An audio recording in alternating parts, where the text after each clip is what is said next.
আমার জন্য আমার বাবা ভেবেছিলেন ৫ বছর বয়সে আমাকে আমি ক্লাসিক্যাল মিউজিক গান শেখার জন্যে উনি ভেবেছিলেন এবং জানি না কি করে ভেবেছিলেন আমার এরকম হেঁড়ে গলায়, কিন্তু ওনারই খালি মনে হয়েছিল যে ওর গলাতে আমি তো দেখছি যে সবথেকে বোধহয় বেশি রিমেক হয়েছে বাংলা গানে আই খুকু আয়। হয়েই যাচ্ছে। আই খুকু আয়ের আমাদের সকালবেলা খুব তাড়াতাড়ি রেকর্ডিং হয়ে গেছিলো, কারণ হেমন্তদা কখনোই বেশি টেক করতে ভালোবাসতেন না। আর আমার আবার ভীষণ খুঁতখুঁতে আমি। এখনও আমার খাঁ সাহেবের ছেলে ও এখন লেহরে থাকে। এখনও ওর সাথে অনলাইনে আমি অনেক সময় হ্যাঁ। আর শোনাটা ভীষণ জরুরি বলে আমি মনে করি। এবং সেখান থেকে আমি যখন আল্টিমেটলি এই গানে এলাম, অবশ্যই আমার মা-বাবা খুব কষ্ট পেয়েছিলেন। কিন্তু কিছু বলেননি আমাকে। উনি জানতেন যে আমার যখন মনে হয়েছে, মানে আমাকে ওনারা বাধা দেননি কখনো। আর আপনার গানের কথাগুলো সেই সময় যে ধরনের কথা হতো তার আজও থেকে হয়নি। আলাদা, অনেক আলাদা ছিল। অনেক নয়, হ্যাঁ, কি সম্পূর্ণ আলাদা। অনেক নয়। তো সব ভাবনাটাই ছিল আমার অন্য রকমের। কারণ আমার এমনিতেই মনে হতো যে আমার গলায় এমনি কেউ শুনবে না। কারণ স্কুলে কিন্তু কমলা গার্লসে মেয়েরা মানে আমাকে কেউ কোনোদিন গান করতে ডাকেনি স্কুলে, কোনোদিনই। কেউ ডাকেনি। গলাটা এত হেঁড়ে গলা বলতে পারো তখনকার ভাষায়, এবং সেই জন্যে কত রকমের আমি বুলিড হয়েছি। ফলে আমি খুব কথা বলতে শাই ছিলাম। আমি কিন্তু কথা বলতে আসিনি। কিছু করতে পারে বা মানে আমি কিছুই ছিলাম না।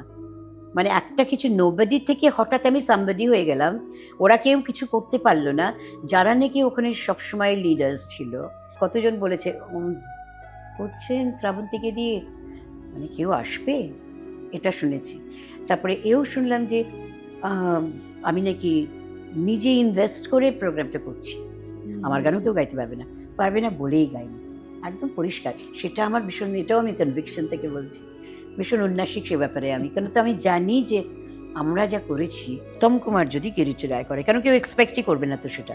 আমাকে পানের দোকান ডাকা হতো যখন আমি, একদম তাই, আমি তো বিজ্ঞাপনের মেয়ে এবং খুব গর্বিত বিজ্ঞাপনের মেয়ে আমি। যে বড়লিন গায় সে আবার কি গান গাইবে?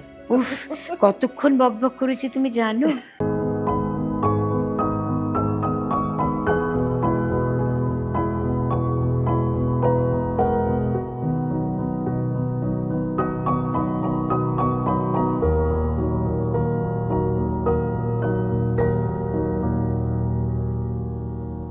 নমস্কার, গপ্পসপ্প কিছু গল্প কিছু মনের কথার একটি বিশেষ পর্বে আপনাদের সকলকে স্বাগত।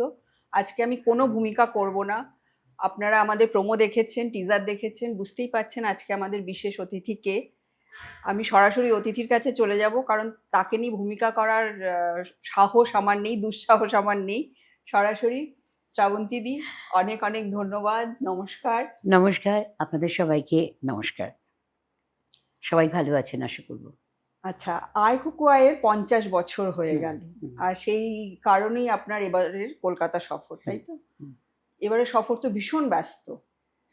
না, সফর কিন্তু আমি যখনই কলকাতায় এসেছি সবসময় ব্যস্ত। এবারে কি কাজ করলেন দিদি এতদিন? আমি তো গানের জন্য কোথাও যাইনি, ফলে ওই অতখানি সময় আমার চলে গেছে। আর 16 তারিখ থেকে প্রচুর কাজ, মানে আমার আগের যারা ক্লায়েন্টস যারা, তাদের সাথে অনেক কাজ করলাম, এখনও করছি। আর পডকাস্ট হচ্ছে গানের রেকর্ডিং করতে পারলাম না, একটা মানে বিজ্ঞাপনের গানের জন্য এলো ওই প্রোগ্রামের পরেই। তো আমি তো সেটা করতে পারবো, আমার সময় নেই আর করার। আর নিজের জন্য একটা মানে এতটুকু সময় আমি দিতে পারিনি, বা এমনকি কলকাতায় আমার ফেভারিট শপিংও করতে পারিনি, একটা সুতোও আমি কিনতে পারিনি এখনো কলকাতা থেকে। আর সে সময় আর আমার নেই এখন অবশ্য। তাতে অবশ্য দুঃখ নেই, আমি অনেক মানুষ দেখলাম, তাদের দেখে আমার প্রাণ ভরে গেছে। আপনার ওই প্রোগ্রাম তো ভীষণ সফল, কারণ আমি নিজে গেছিলাম আমার বন্ধুদের সাথে, দেখলাম। আর যেটা বিশেষ করে দেখলাম যে যারা এসছিলেন তাদের মধ্যে 80% মহিলা। রিয়েলি? হ্যাঁ, কারণ আমরা তো পুরো দাঁড়িয়েছিলাম লাইনে, দাঁড়িয়ে যারা দেখছিলাম যে দর্শকরা আসছেন। তাহলে বলছো যে পুরুষরা আমাকে পছন্দ করে না? সে তো আমি জানি না, কিন্তু 80% কি দুঃখ!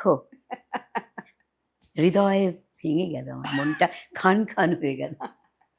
80% মহিলা, আর অলমোস্ট 40-র ওপরে বেশিরভাগ। না, কিন্তু এটা আমাকে আশ্চর্য করেছে। আমি তো সেটাই ভেবেছিলাম যে 35 অনওয়ার্ডস। কিন্তু যখন অনুষ্ঠানের শেষে যখন আমার কাছে আর এটাও অবাক লাগলো, আমার অবাক লাগেনি কিন্তু শুনলাম সবার অবাক লেগেছে যে আমি গান করে যখন চলে গেছি, ততদিন তো আমি সবসময় অনুষ্ঠানের পরে সবাই এসেছে আর আমি অটোগ্রাফ দিয়েছি। আমার কাছে যে এত অটোগ্রাফ নিতে এসেছিল তারা সবাই ইয়াং, মানে তারা কিন্তু 40 কেন 30 এও নয় অনেক। অনেকেই এসেছিল। সেটাতে আমি আরো অবাক হয়েছি যে তাহলে আ এদের মধ্যেও না, অবশ্য সেটা আমি আমার নিজের সোশ্যাল মিডিয়াতে আমি দেখতে পাই। আ তাহলেও চোখের উপরে সামনে দেখাটা সামনে দেখা একটা অন্যরকম তার একটা ইমপ্যাক্ট হয়। আর যেটা আমার লেগেছে যে সবাই বলছে যে এখন তো কেউ অটোগ্রাফ চায় না। এখন শুধু Selfie. সেলফি নেয়। অবাক হয়ে যাচ্ছে তারা নাকি আমাকে কেন এত সবাই অটোগ্রাফ চেয়েছে। আমি বললাম কি জানি আমি তো প্রাগৈতিহাসিক তোমাদের কাছে। কিন্তু আমি তো অটোগ্রাফেই অভ্যস্ত ছিলাম। যেখান থেকে ছেড়ে গিয়েছিলাম এসে দেখলাম সেটা ঠিক তেমনই আছে। এবং সেটা সেই বয়সের সবাই যারা আসতো তারাই এসেছে আমার কাছে, বড়রা ছাড়া। এবং তারা সবাই অটোগ্রাফ নিয়েছে। মন ভরে গেছে। আর তো কিছু বলার নেই আমার। আপনার গাওয়া গান 50 বছর ধরে বেঁচে আছে, মানে এত জনপ্রিয়, কিরকম অনুভূতি হয় এতে? একটু বলা খুব মুশকিল, যেন গানটা এমনই আ এই গান তো আরো ১০০ বছর চলবে। যতক্ষণ বাংলা ভাষা আছে, যেটা আমি নিশ্চয়ই, সেদিন নিশ্চয়ই। বলেছিলাম, বাঙালি থাকবে। অবশ্য জানি না কতদিন বাংলা ভাষা আর থাকবে। কেউ তো আর বাংলায় কথা বলে না। এখানে দেখলাম কলকাতায়। খুব অবাক করা সেটা। যাই হোক, ততদিন তো এই গান থাকবে। আ এই গানের সম্বন্ধে ফিলিংটা মানে উম যেটা আগে কখনো মনে হতো না যে আ বাবা থেকে দূরে চলে গেছি বলে সবাই যে যখন কাঁদতো, আমি যখন গাইতাম এখানে মানে পশ্চিম বাংলায়, এবং তখন আমার কাছে খুব অবাক লাগতো যে কেন এই গানটা শুনে সবাই কাঁদছে? বুঝতে পারতাম না। এবং জিজ্ঞেস করতাম জনে যে কেন এটা হচ্ছে? অনেকের বাবা চলে গেছে বা অনেক রকমের স্মৃতির সাথে জড়িয়ে আছে এই গানটা। আমাদের আমাদের কেন, এটা একটা ইউনিভার্সাল ইমোশন, যেটা পৃথিবীর যেকোনো দেশে যেকোনো ভাষায় এই গান যদি হতো, এটার ইমপ্যাক্টটা ওই রকমই হতো। তাই আমি এখন যখন সেদিনও গান করতে গিয়ে, জানি না তোমরা লক্ষ্য করেছো কিনা, আমি তো মানে কান্না পাচ্ছিল। মানে যখন এরকম করছিলাম, মানে ওটাকে বন্ধ করার জন্য জানি মাসলসটা এখানে পড়লে যদি বন্ধ হয়। এটা একটা আজকাল এত হচ্ছে এটা আমার যে স সেখানেই বলব, মানে এই গানটা ওতপ্রোতভাবে জড়িয়ে আছে আমার সঙ্গে। আর আমার বাবার সাথে বাবার খুব কাছের ছিলাম আমি। আর তখন মনে হয় কেন সবাই কাঁদতো। মানে আমার কাছে এই গানটা কিন্তু একটা ভীষণ কষ্ট হয়। সেদিন আমার খুব কষ্ট হয়েছিল যে যাদের সাথে আমি এই কাজটা করেছি তারা একজনও কেউ নেই। কেউ শুধু নেই। আমি এখন একা। কিন্তু সেদিন স্টেজে আমার যেহেতু সময় ছিল না আর অত তাড়াহুড়া ছিল শেষ দিকটায়, ওরা এক্সটেন্ড করলো টাইম ০.৫ ঘন্টা। আমার সাথে স্টেজে যে ভায়োলিন বাজাচ্ছিল, জানি না তোমরা দেখতে পেয়েছো কিনা ওকে? যে কাউকেই বোধহয় তোমরা দেখতে পাওনি আমার যখন মিউজিশিয়ানসদের। ঢুকলেন তখন দেখা গেছে, তারপরে আর খুব একটা ডাককে ব্যাপারটা এমন হলো না। করে হয়েছে খুব খারাপ। আমি ওইটা আমার ভালো লাগেনি। যাই হোক, যে ভায়োলিন বাজিয়েছে সে কিন্তু এই গানে বাজিয়েছে। মানে ৫০ আচ্ছা, বছর আচ্ছা, আগে আচ্ছা। আমার হ্যাঁ, আপনি গানে। কিন্তু আমার বলবার ছিল যে সেই ৫০ বছর আগে আমরা যখন রেকর্ডিং করেছি, হুম, হুম, হুম। সেদিনের একজন অন্তত আমার সাথে আজকে স্টেজে আছে। সেটা আর বলা হলো না। সেটা একটু কষ্ট লেগেছিল। যাই হোক, মানে এই বোধহয় আরো কয়েকজন নিশ্চয়ই আছে, মিউজিশিয়ানস কিছু আছে। কিন্তু যারা ছিলেন তাদের তো কেউ আর নেই। কেউ নেই।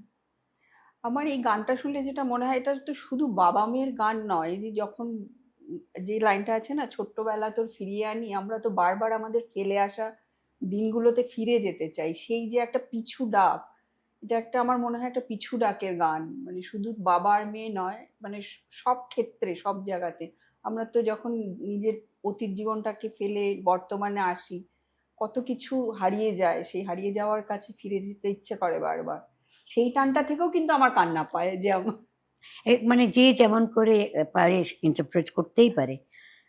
আমার কাছে অবশ্য সেই বাবার আমার যে সময়টা গেছে বাবার সাথে, এবার হুম, হুম। প্রত্যেক মেয়ে বা ছেলের যেরকম হয়, সেটাই মনে হয় যে সেই ছেলেবেলাটা যেমন করে তোকে বড় করেছি। হুম, যেদিন ১ম আমার জন্য আমার বাবা ভেবেছিলেন ৫ বছর বয়সে আমাকে আমি অ্যা ক্লাসিক্যাল মিউজিক গান শেখার জন্যে উনি ভেবেছিলেন, এবং জানি না কি করে ভেবেছিলেন আমার এরকমই হেঁড়ে গলায়। কিন্তু উনারই খালি মনে হয়েছিল যে আ ওর গলাতে, আর আমাদের বাড়িতে খুব ক্লাসিক্যাল গানের খুব একটা চর্চা, মানে ওই অ্যাটমসফিয়ারটা ছিল।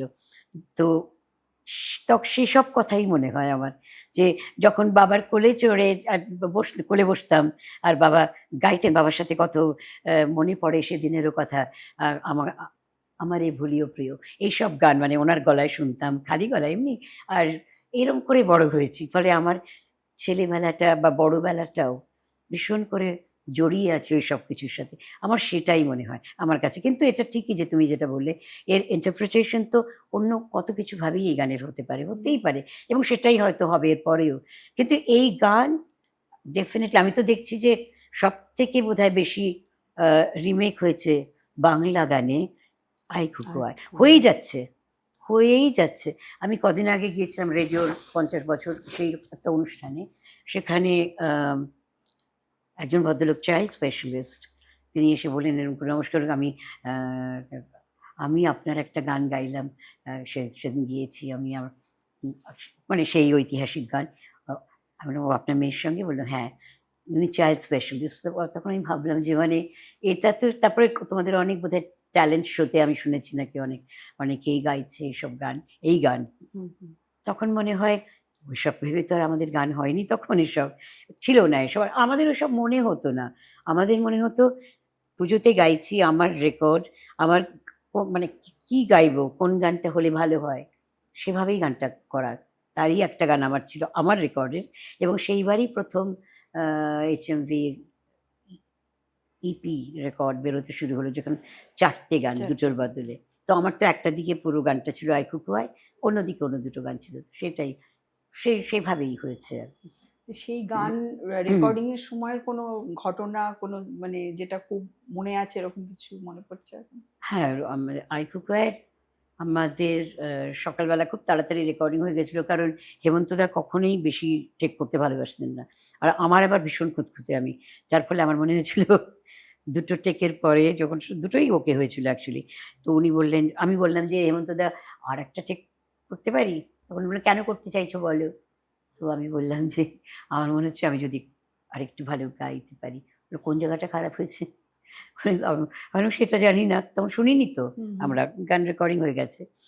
তো উনি রেখেছিলেন আমার কথা। কিন্তু উনি বলেছিলেন যে, "মনে রেখো, যখন একটা গান সম্পূর্ণভাবে শুনতে ঠিক লাগছে, কথার সুর মিলিয়ে, তোমার গাওয়া মিলিয়ে, কোথাও কিছু যদি থাকে কখনো, কখনো সেটার জন্য রিটেক করতে।" কারণ আমরা তো সব একসাথে গাইতাম। মিউজিশিয়ানস এর সাথে লাইভ রেকর্ডিং, তখন তো ডাবিং ছিল না। থ্যাংক গড ছিল না। কারণ এসব গান আমি তো ভাবতেই পারি না। ডাবিং আমার একদম ভালো লাগে না। একেবারে ভালো লাগে, কিন্তু করতে হয় এখন। তো সেই কারণেই উনি বলেছিলেন যে, "যদি কখনো কোথাও একটুখানি খুঁত থাকেও, সেটাকে সেটাকে মনে রেখো না। তুমি তুমি টেকটাকে ওকে করে দিও।" তো সেটা শিখেছিলাম ওনাকে। মনে রাখার চেষ্টা করেছি। পারি না। আমি ভীষণ খুঁতখুঁতে, আমি আবার করি। আমার সেটা আমার মানে খুব খারাপ অভ্যেস, কিন্তু করি। এটাই। এটা মনে আছে আচ্ছা খুব। দিদি, এত ছোট বয়স থেকে আপনি শাস্ত্রীয় সঙ্গীত শিখলেন। কিন্তু আপনাকে মূলত সবাই চিনল যে পাশ্চাত্য ধরনের গান। এটা কি করে হলো? মানে তখন মনে হলো না যে আমি শাস্ত্রীয় সঙ্গীতটা নিয়েই থাকি? না, এরকম কিছু মনে না হয়নি? মনে হয়নি। একেবারেই মনে হয়নি। কারণ আমার মনে হচ্ছে আমি সবকিছুই গাইতে পারি।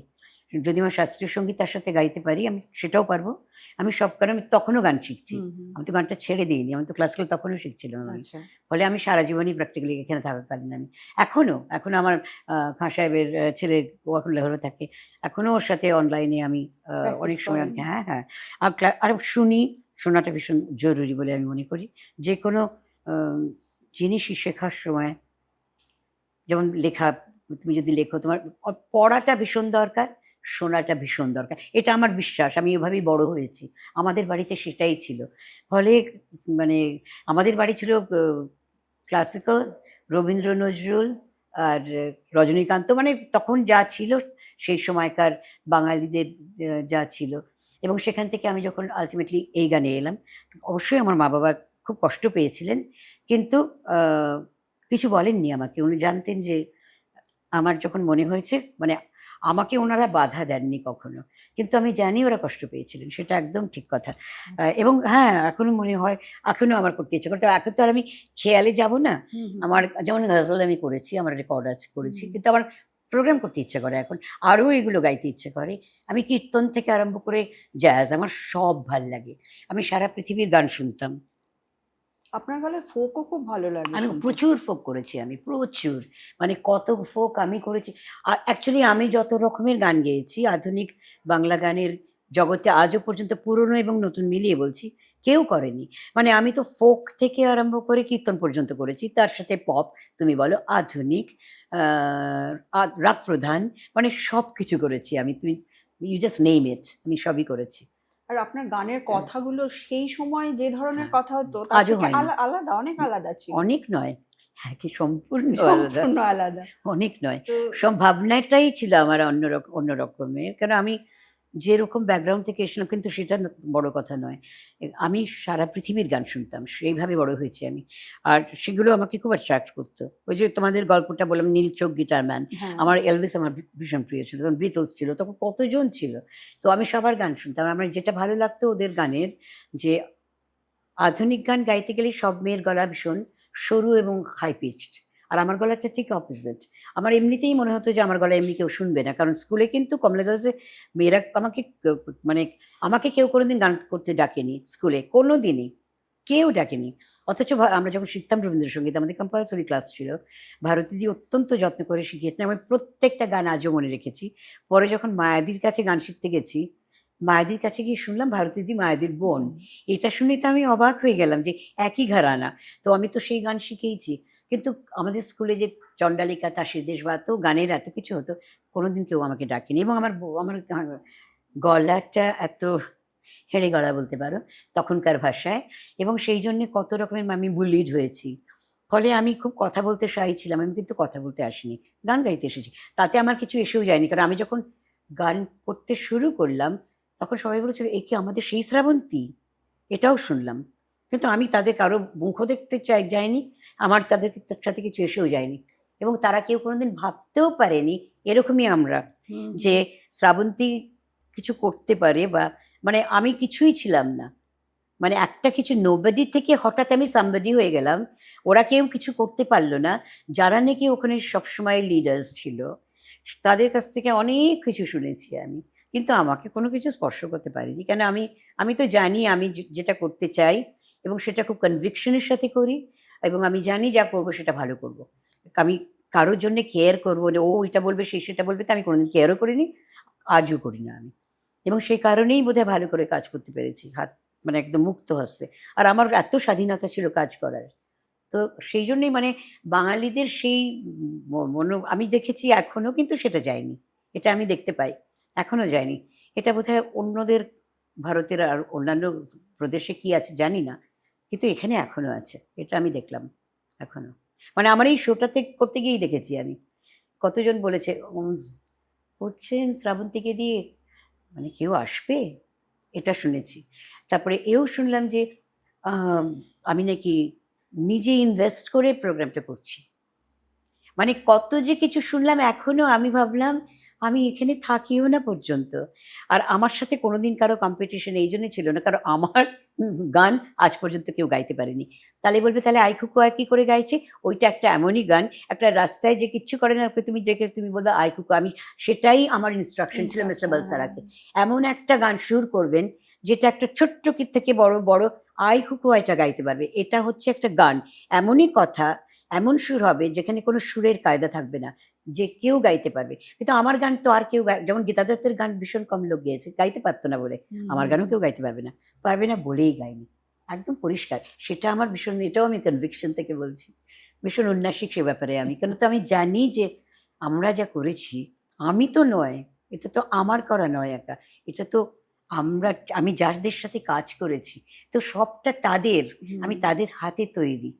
এবং তারা এতই উপরের, মানে যেমন তাদেরও যখন সমালোচনা হয়েছে, তাদের কিছু এসে যায়নি। কারণ জানেন তারা যে আমরা যে জায়গাতে আছি, বলতে দাও ওদের। ওদের সম্বন্ধে তো কত রকমের, মানে এরকমই হতো সমালোচনাটা। মানে আমি ১ম মেয়ে স্টেজে উঠেছিলাম। শাড়ি পরে, হাতে মাইক্রোফোন নিয়ে, ব্যান্ড নিয়ে হেঁটে চলে কথা বলছি সবার সাথে। এগুলো তো কোনোদিন ভাবতে পারিনি। সব তো হারমোনিয়াম, মাটিতে বসে হারমোনিয়াম নিয়ে গান গাইতো। কত সমালোচনা!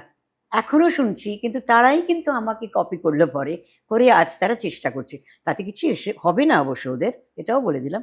মনে হয় না হবে। মানে তারা সেই জায়গাতে যেতে পারবে না, যেটা আমি করতে পেরেছিলাম। কেন যে আমি মানুষ ভালোবাসি।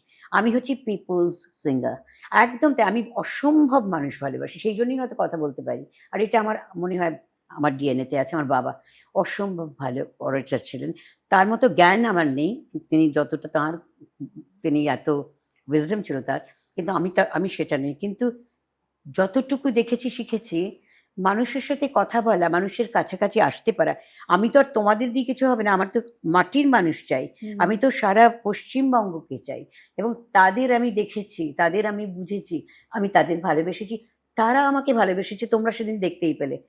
মানে ওইদিন কলকাতা মানে ইন্ডিয়া পাকিস্তানের পাকিস্তানের ম্যাচ ছিল ক্রিকেট, ঠিক। সেখানে যে লোকে আসবে, আমার হাসব্যান্ড বলছিল যে, "জানি না, জানো তো মানে এটাই খেলে।" আমি বললাম, "তার আগে অবশ্য শুনেছি কিরম টিকিট বিক্রি হচ্ছে।"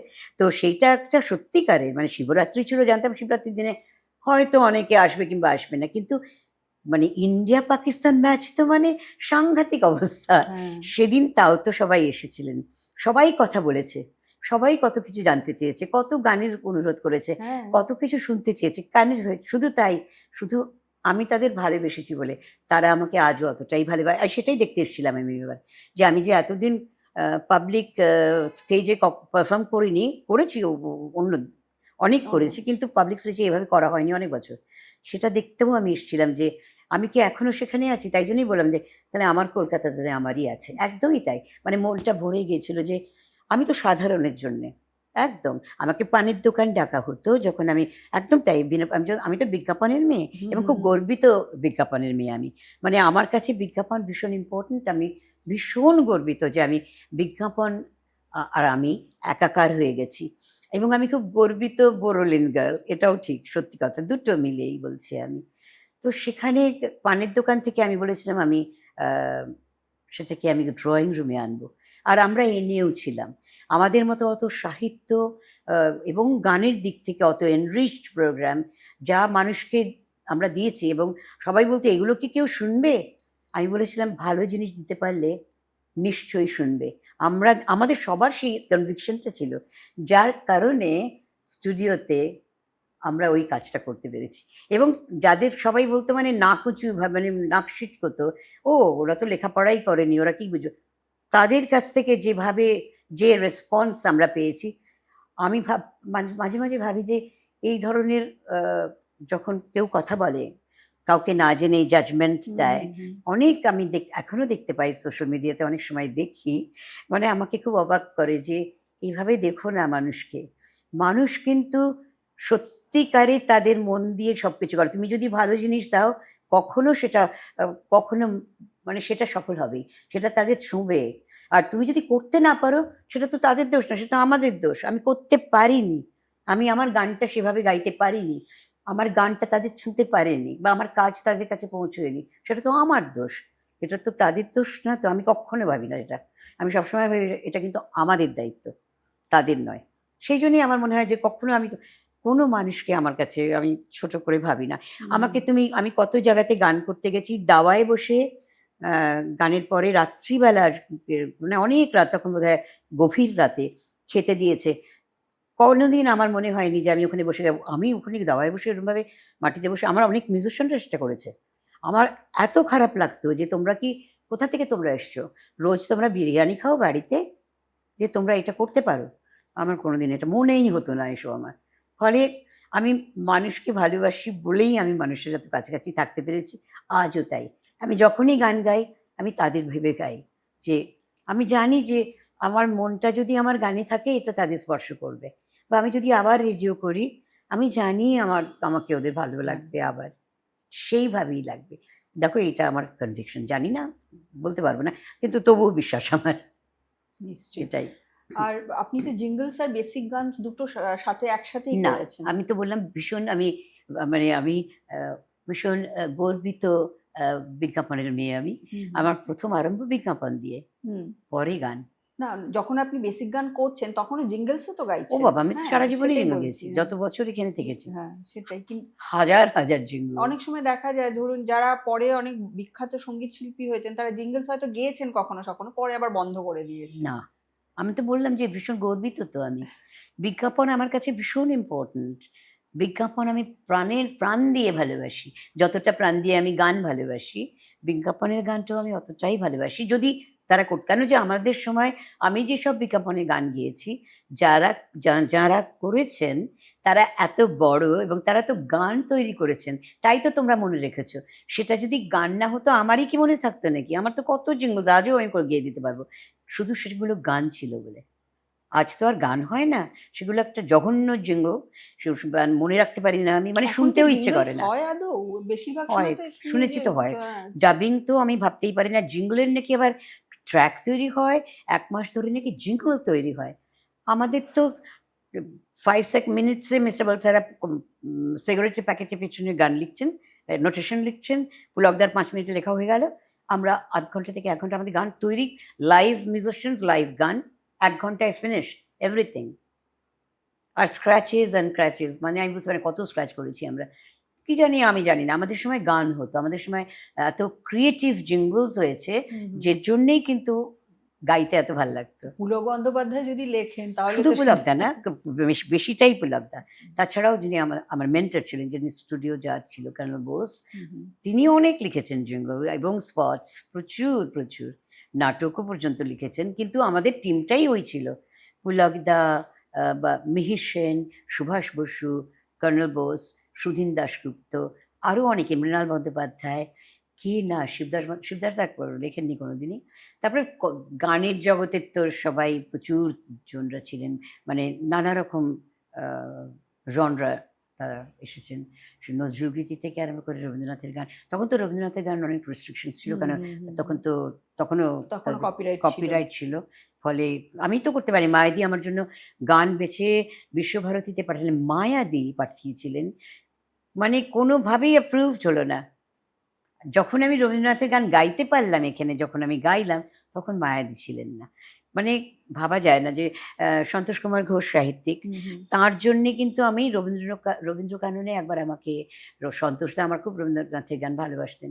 আর জানতেন তো মায়াদির কাছে তো এরা শিখতাম আমি। আর মায়াদিরও খুব কাছের লোক ছিলেন ওরা সব। আমাকে বলল, "তুই এবার গাইবি।" আমি বললাম যে, "আমাকে কেউ শুনবে?" মানে শ্রাবন্তী তো ওইসব এসো, এসো যাই, যাই গান গায়। আমার নামই ছিল এসো, এসো যাই, যাই এটার গাই। মানে কি এসে এসে যাই? ভগবান জানে। কিন্তু আমার নাম ছিল এসো, আমি মিস্টার বালসার আগে, "তুমি তো শ্রাবন্তীর জন্য এসো, এসো যাই, যাই গান করেছো, তৈরি করেছো।" তো আমরা ছিলাম হচ্ছে এসো, এসো যাই, যাই গান। তো আমি বললাম, "তাহলে যদি ওখানে আমাকে যদি বু করে, মানে যে চিৎকার করে ওঠে, এই কি গাইছে?" তো যাই হোক, বলল, "তুই গাইবি এবার রবীন্দ্র কাননে।" আজও আমার মনে আছে। আর আমি তো হারমোনিয়াম বাজিয়ে গাইতে জানি না। তো সত্যি, সত্যি তানপুরায় গান শিখেছি। আর আর তখন আমি গাইবো কি করে? তখন মায়াদি বললেন উনি বাজাবেন হারমোনিয়াম। ভাবো, মায়াদি নিজে একটা আ আমার শুধু টিচারই নন, আমি তো উনার কাছে বহু আমৃত্যু শিখেছি ওনার যতদিন ছিলেন। আর তিনি তো পারফর্মিং আর্টিস্ট। তিনি আমার সাথে বাজালেন, তবলা ছিল। আমি গাইলাম কি, একটা টপ্পা অঙ্গে কাঙাল আমায় কাঙাল করেছ। হুম, আর হুম। প্রেম এসেছিল নিঃশব্দ চরণে। আহা! আর ওরা শুনল, এ কি সেই শ্রাবন্তী? এটাও শুনলাম, ভালো লাগলো। যে অন্তত সন্তোষদার জোর করার জন্যে আমি গেয়েছিলাম এটাকে। আর আমি আ আজও কিন্তু স্টেজে আমি রবীন্দ্রনাথের গান গাই। আমি আগেরবারও এসে গিয়েছিলাম। এবার আ গাইলাম না কেন, অনেক কিছু না, ছিল। শেষে গাইলেন, পুরানো ওই ছিল। একটাই, ওটা হুম। গেয়েছিলাম। কিন্তু আগেরবার আমি, তাছাড়াও আমি টেগরিয়ান কেল্টিক করেছি, মানে শুরু করেছি, ২ টো গান করা হয়েছে। তার একটা আমি করেছিলাম ট্র্যাকে, কারণ যে কেল্টিকে গেয়েছিলেন, যিনি তার গলা ছিল, আমি ওই সুরতেও করেছিলাম। তো দেখ, মানে সেটা খুব সুন্দর হয়েছিল এবং সবার খুব ভালো লেগেছিল। তোমরা যদি YouTube এ আমার চ্যানেলে গিয়ে শুনতে পারো ওই ২ টো গান, আমার মনে হয় ভালোই লাগবে। তো যাই হোক, তো হ্যাঁ, রবীন্দ্রনাথের গান করিনি এরকম কিন্তু কোনোদিনই ১ম থেকেই আমি স্টেজে গাইতাম। তবে টপ্পা অঙ্গের গান গাইবার তো ওইজন্যই তো মায়াদির কাছে গিয়েছিলাম। আচ্ছা। আমি শিখেছি যেহেতু খেয়াল, মানে একদমই পিওর ক্লাসিক্যাল। সেই জন্যেই আমার, আর মায়াদি তো ক্লাসিক্যালের, উনি তো নিজেই বেনারস ঘরানার একটা বিশাল, উনি তো শিখেছেন ক্লাসিক্যাল। সেই জন্য আমি মায়াদির কাছে গিয়েছিলাম। আর মায়াদির মতো ঐরকম টিচার খুব কম হয়, খুবই কম হয়। অনেকে ভালো গাইতে পারেন, শেখাতে পারেন না। মায়াদি দুটোই ছিল। আর মায়াদিরও তো ভারী গলা। সুতরাং মানে উনি জানতেন আমার ভারী গলা, ওনারও ভারী গলা। আ জানি না কেন একটা কোথাও একটা মায়াদিত্য ত্রিদীপদা মানে ওনার হাজবেন্ড ছিলেন, খুব ভালোবাসতেন আমাকে। আর সব থেকে মজা মায়াদিত্য, আমি তো একা শিখতাম, ওনার কাছে যেতাম। কারণ সবাই, আমি তখন গান গাইছি, সবাই আমাকে জানে। তো আমার কারোর সাথে কোনোদিন শিখতে ওই ভয়ের চোটে আমার গলা নিয়ে কেউ কী বলবে। আমি কোনোদিন ক্লাসে গান শিখিনি, তো বাড়িতে গান শিখেছি। সবসময়ই আমি আলাদা করে গান শিখেছি। এমনকি মনিরুল আলী খান সাহেবের কাছে, আমিনুদ্দিন মানে ডাগরের কাছে, আমার সব একা একা শেখা। ফলে মায়াদি তো অবশ্যই আমাকে একা শিখি, কিন্তু জজদা আসতেন। আর মায়াদি মাঝে মাঝে খুব রেগেছেন, আপনি এরম করে ঘুরে আসেন শ্রাবন্তীকে, যখনই আমি গান কত গান জজদার কাছে শিখেছি, মায়াদির সামনেই জজদার শিখিয়েছেন ওনার অনেক গান গান। গাওয়া নিয়েও তো বিশ্বভারতীর অনেক সমস্যা ছিল। কোনটা? দেবব্রত বিশ্বাসের গান গাওয়া ওনাকেও নিয়ে তো কত হ্যাঁ। কত সমালোচনা, ওইটাই হয়। কি এসে গেছে ওনার? কোনোদিন কেয়ারও করেননি। কেন করবেন? ওইরকম একটা মানে ওইরকম একটা মানুষ, ওরকম একটা গলা তেমনি গাওয়া। কারণ বোধটা, রবীন্দ্রনাথের গান যদি আমি তো দেখি, আমার কাছে খুব কষ্ট হয়। অনেক নামকরাদের দেখি এখনো। মানে গানের বোধটা যদি না থাকে, যদি এক্সপ্রেশন, কোনো গানেই এক্সপ্রেশন ছাড়া হয় না। মানে এক্সপ্রেশনটা কিন্তু যেকোনো আর্ট ফর্মেই মোস্ট ইম্পর্টেন্ট। সে তুমি পেইন্টিং থেকে আরম্ভ করে, সে তুমি গান বলো কি নাচ বলো, সব জায়গাতে। আমি কিন্তু দেখতে পাই না গানের কথা বুঝে যদি তুমি গান গাও, সে তো এখান থেকে আসবে। সে তো এক্সপ্রেশন তো অটোমেটিক্যালি আসবে। কিন্তু দেখতে পাই না অনেক নামকরাদের। আমি অবশ্য তাদের কথা আমি বলব না।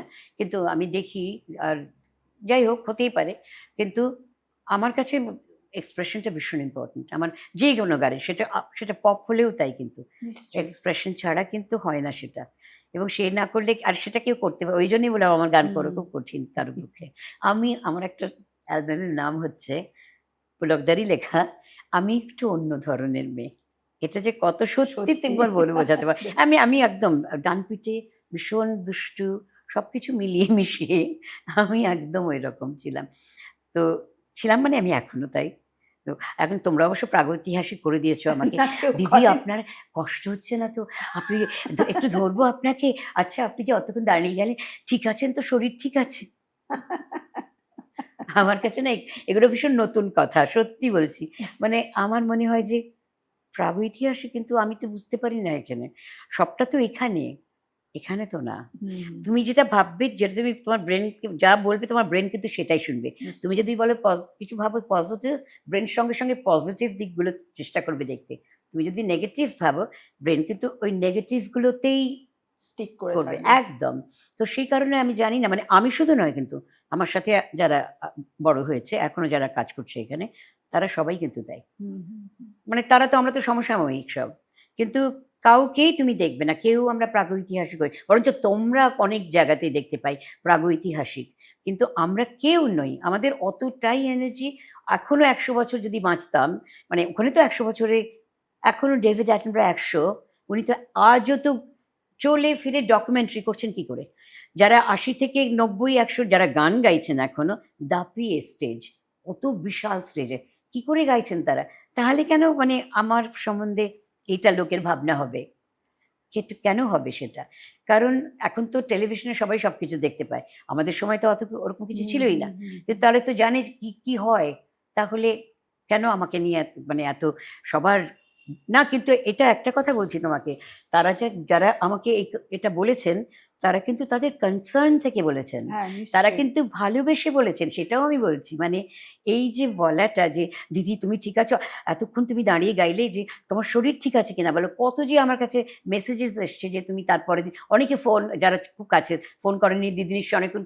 আমি তো ৬টার সময় ঘুম থেকে উঠে গেছি। আমি ২টো ২:৩০টার সময় আপনি অনেক ঘুমোতে রাত গেছি। অব্দি জেগে থাকেন তো আমি দেখছি। এমনিতেই থাকি। আর ২টো ২:৩০টার পরে আমি শুতে গেছি। আমি ৬টার সময় উঠেছি। হুম, হুম, আর হুম। তারা অনেকে ভয় করেনি যে দিদি নিশ্চয়ই ঘুমাচ্ছে। আসে না, তাই দুপুরে আমি কোনোদিন সারা জীবন ঘুমোইনি। জীবনেও না, আজও করি না।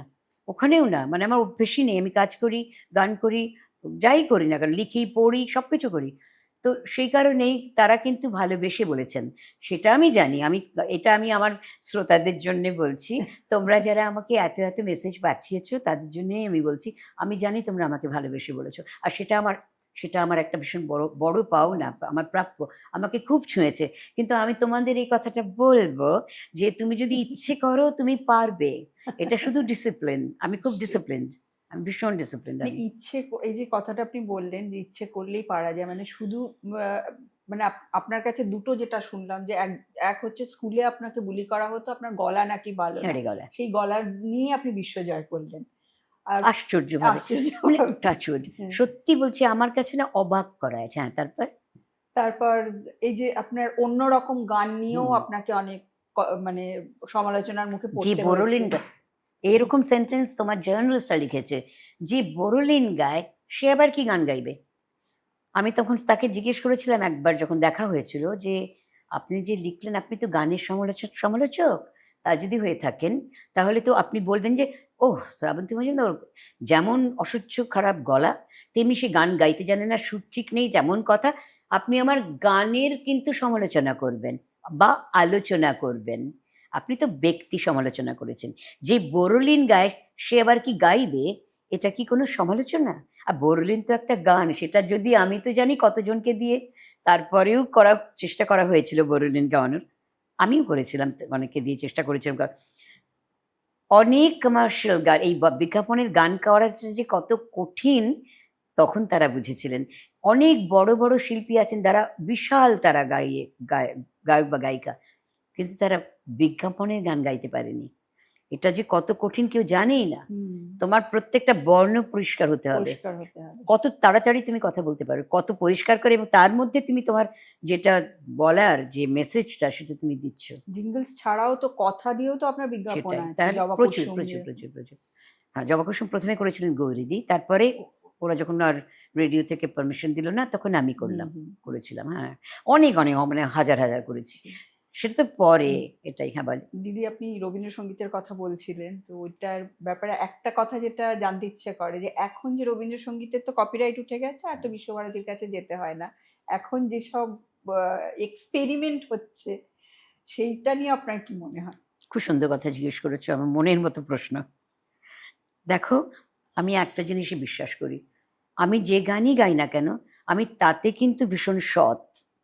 যদি সেটা পপ হয়, যেটা কীর্তন হয়, যেমন বনমালী তুমি পরজনমে হও রাধা। মানে আমি যেটা গাই এটা আমার সম্পূর্ণ আমার নিজের মতামত। সেটা যেন সৎ হয়। আমি সেখান থেকে যেন না নড়ি। আমার বনমালী তুমিতে তো মানে খোল থেকে আরম্ভ করে গিটার থেকে আমার কি নেই ওতে। আমি এটা ১ম বাংলাদেশে শুনেছিলাম, তো ওখান থেকে আমি এই গান পাই। অনেক গান ওদের ওখান থেকে শুনে পাগল হয়ে গেছিলাম। সেটা ছিল 70s, লেট 70s। মানে ওরা যে কি করেছিল তখন, ওরা ওয়েস্টার্ন ব্যান্ড দিয়ে, ওর নাম ছিল ফকির আলমগীর। ও চলেও গেল গত বছর, নাকি ২ বছর হয়ে গেল। ওর একটা রেকর্ড পেয়েছিলাম। ওদের একটা গ্রুপ ছিল। আ আ ওরা প্রচুর গান, মানে অনেক গান ওরা এভাবেই, ওরা ওখানে তো আমাদের থেকে অনেক আগে ব্যান্ড হয়েছে বাংলাদেশে। আমি না শুনে মানে অভিভূত যাকে বলে।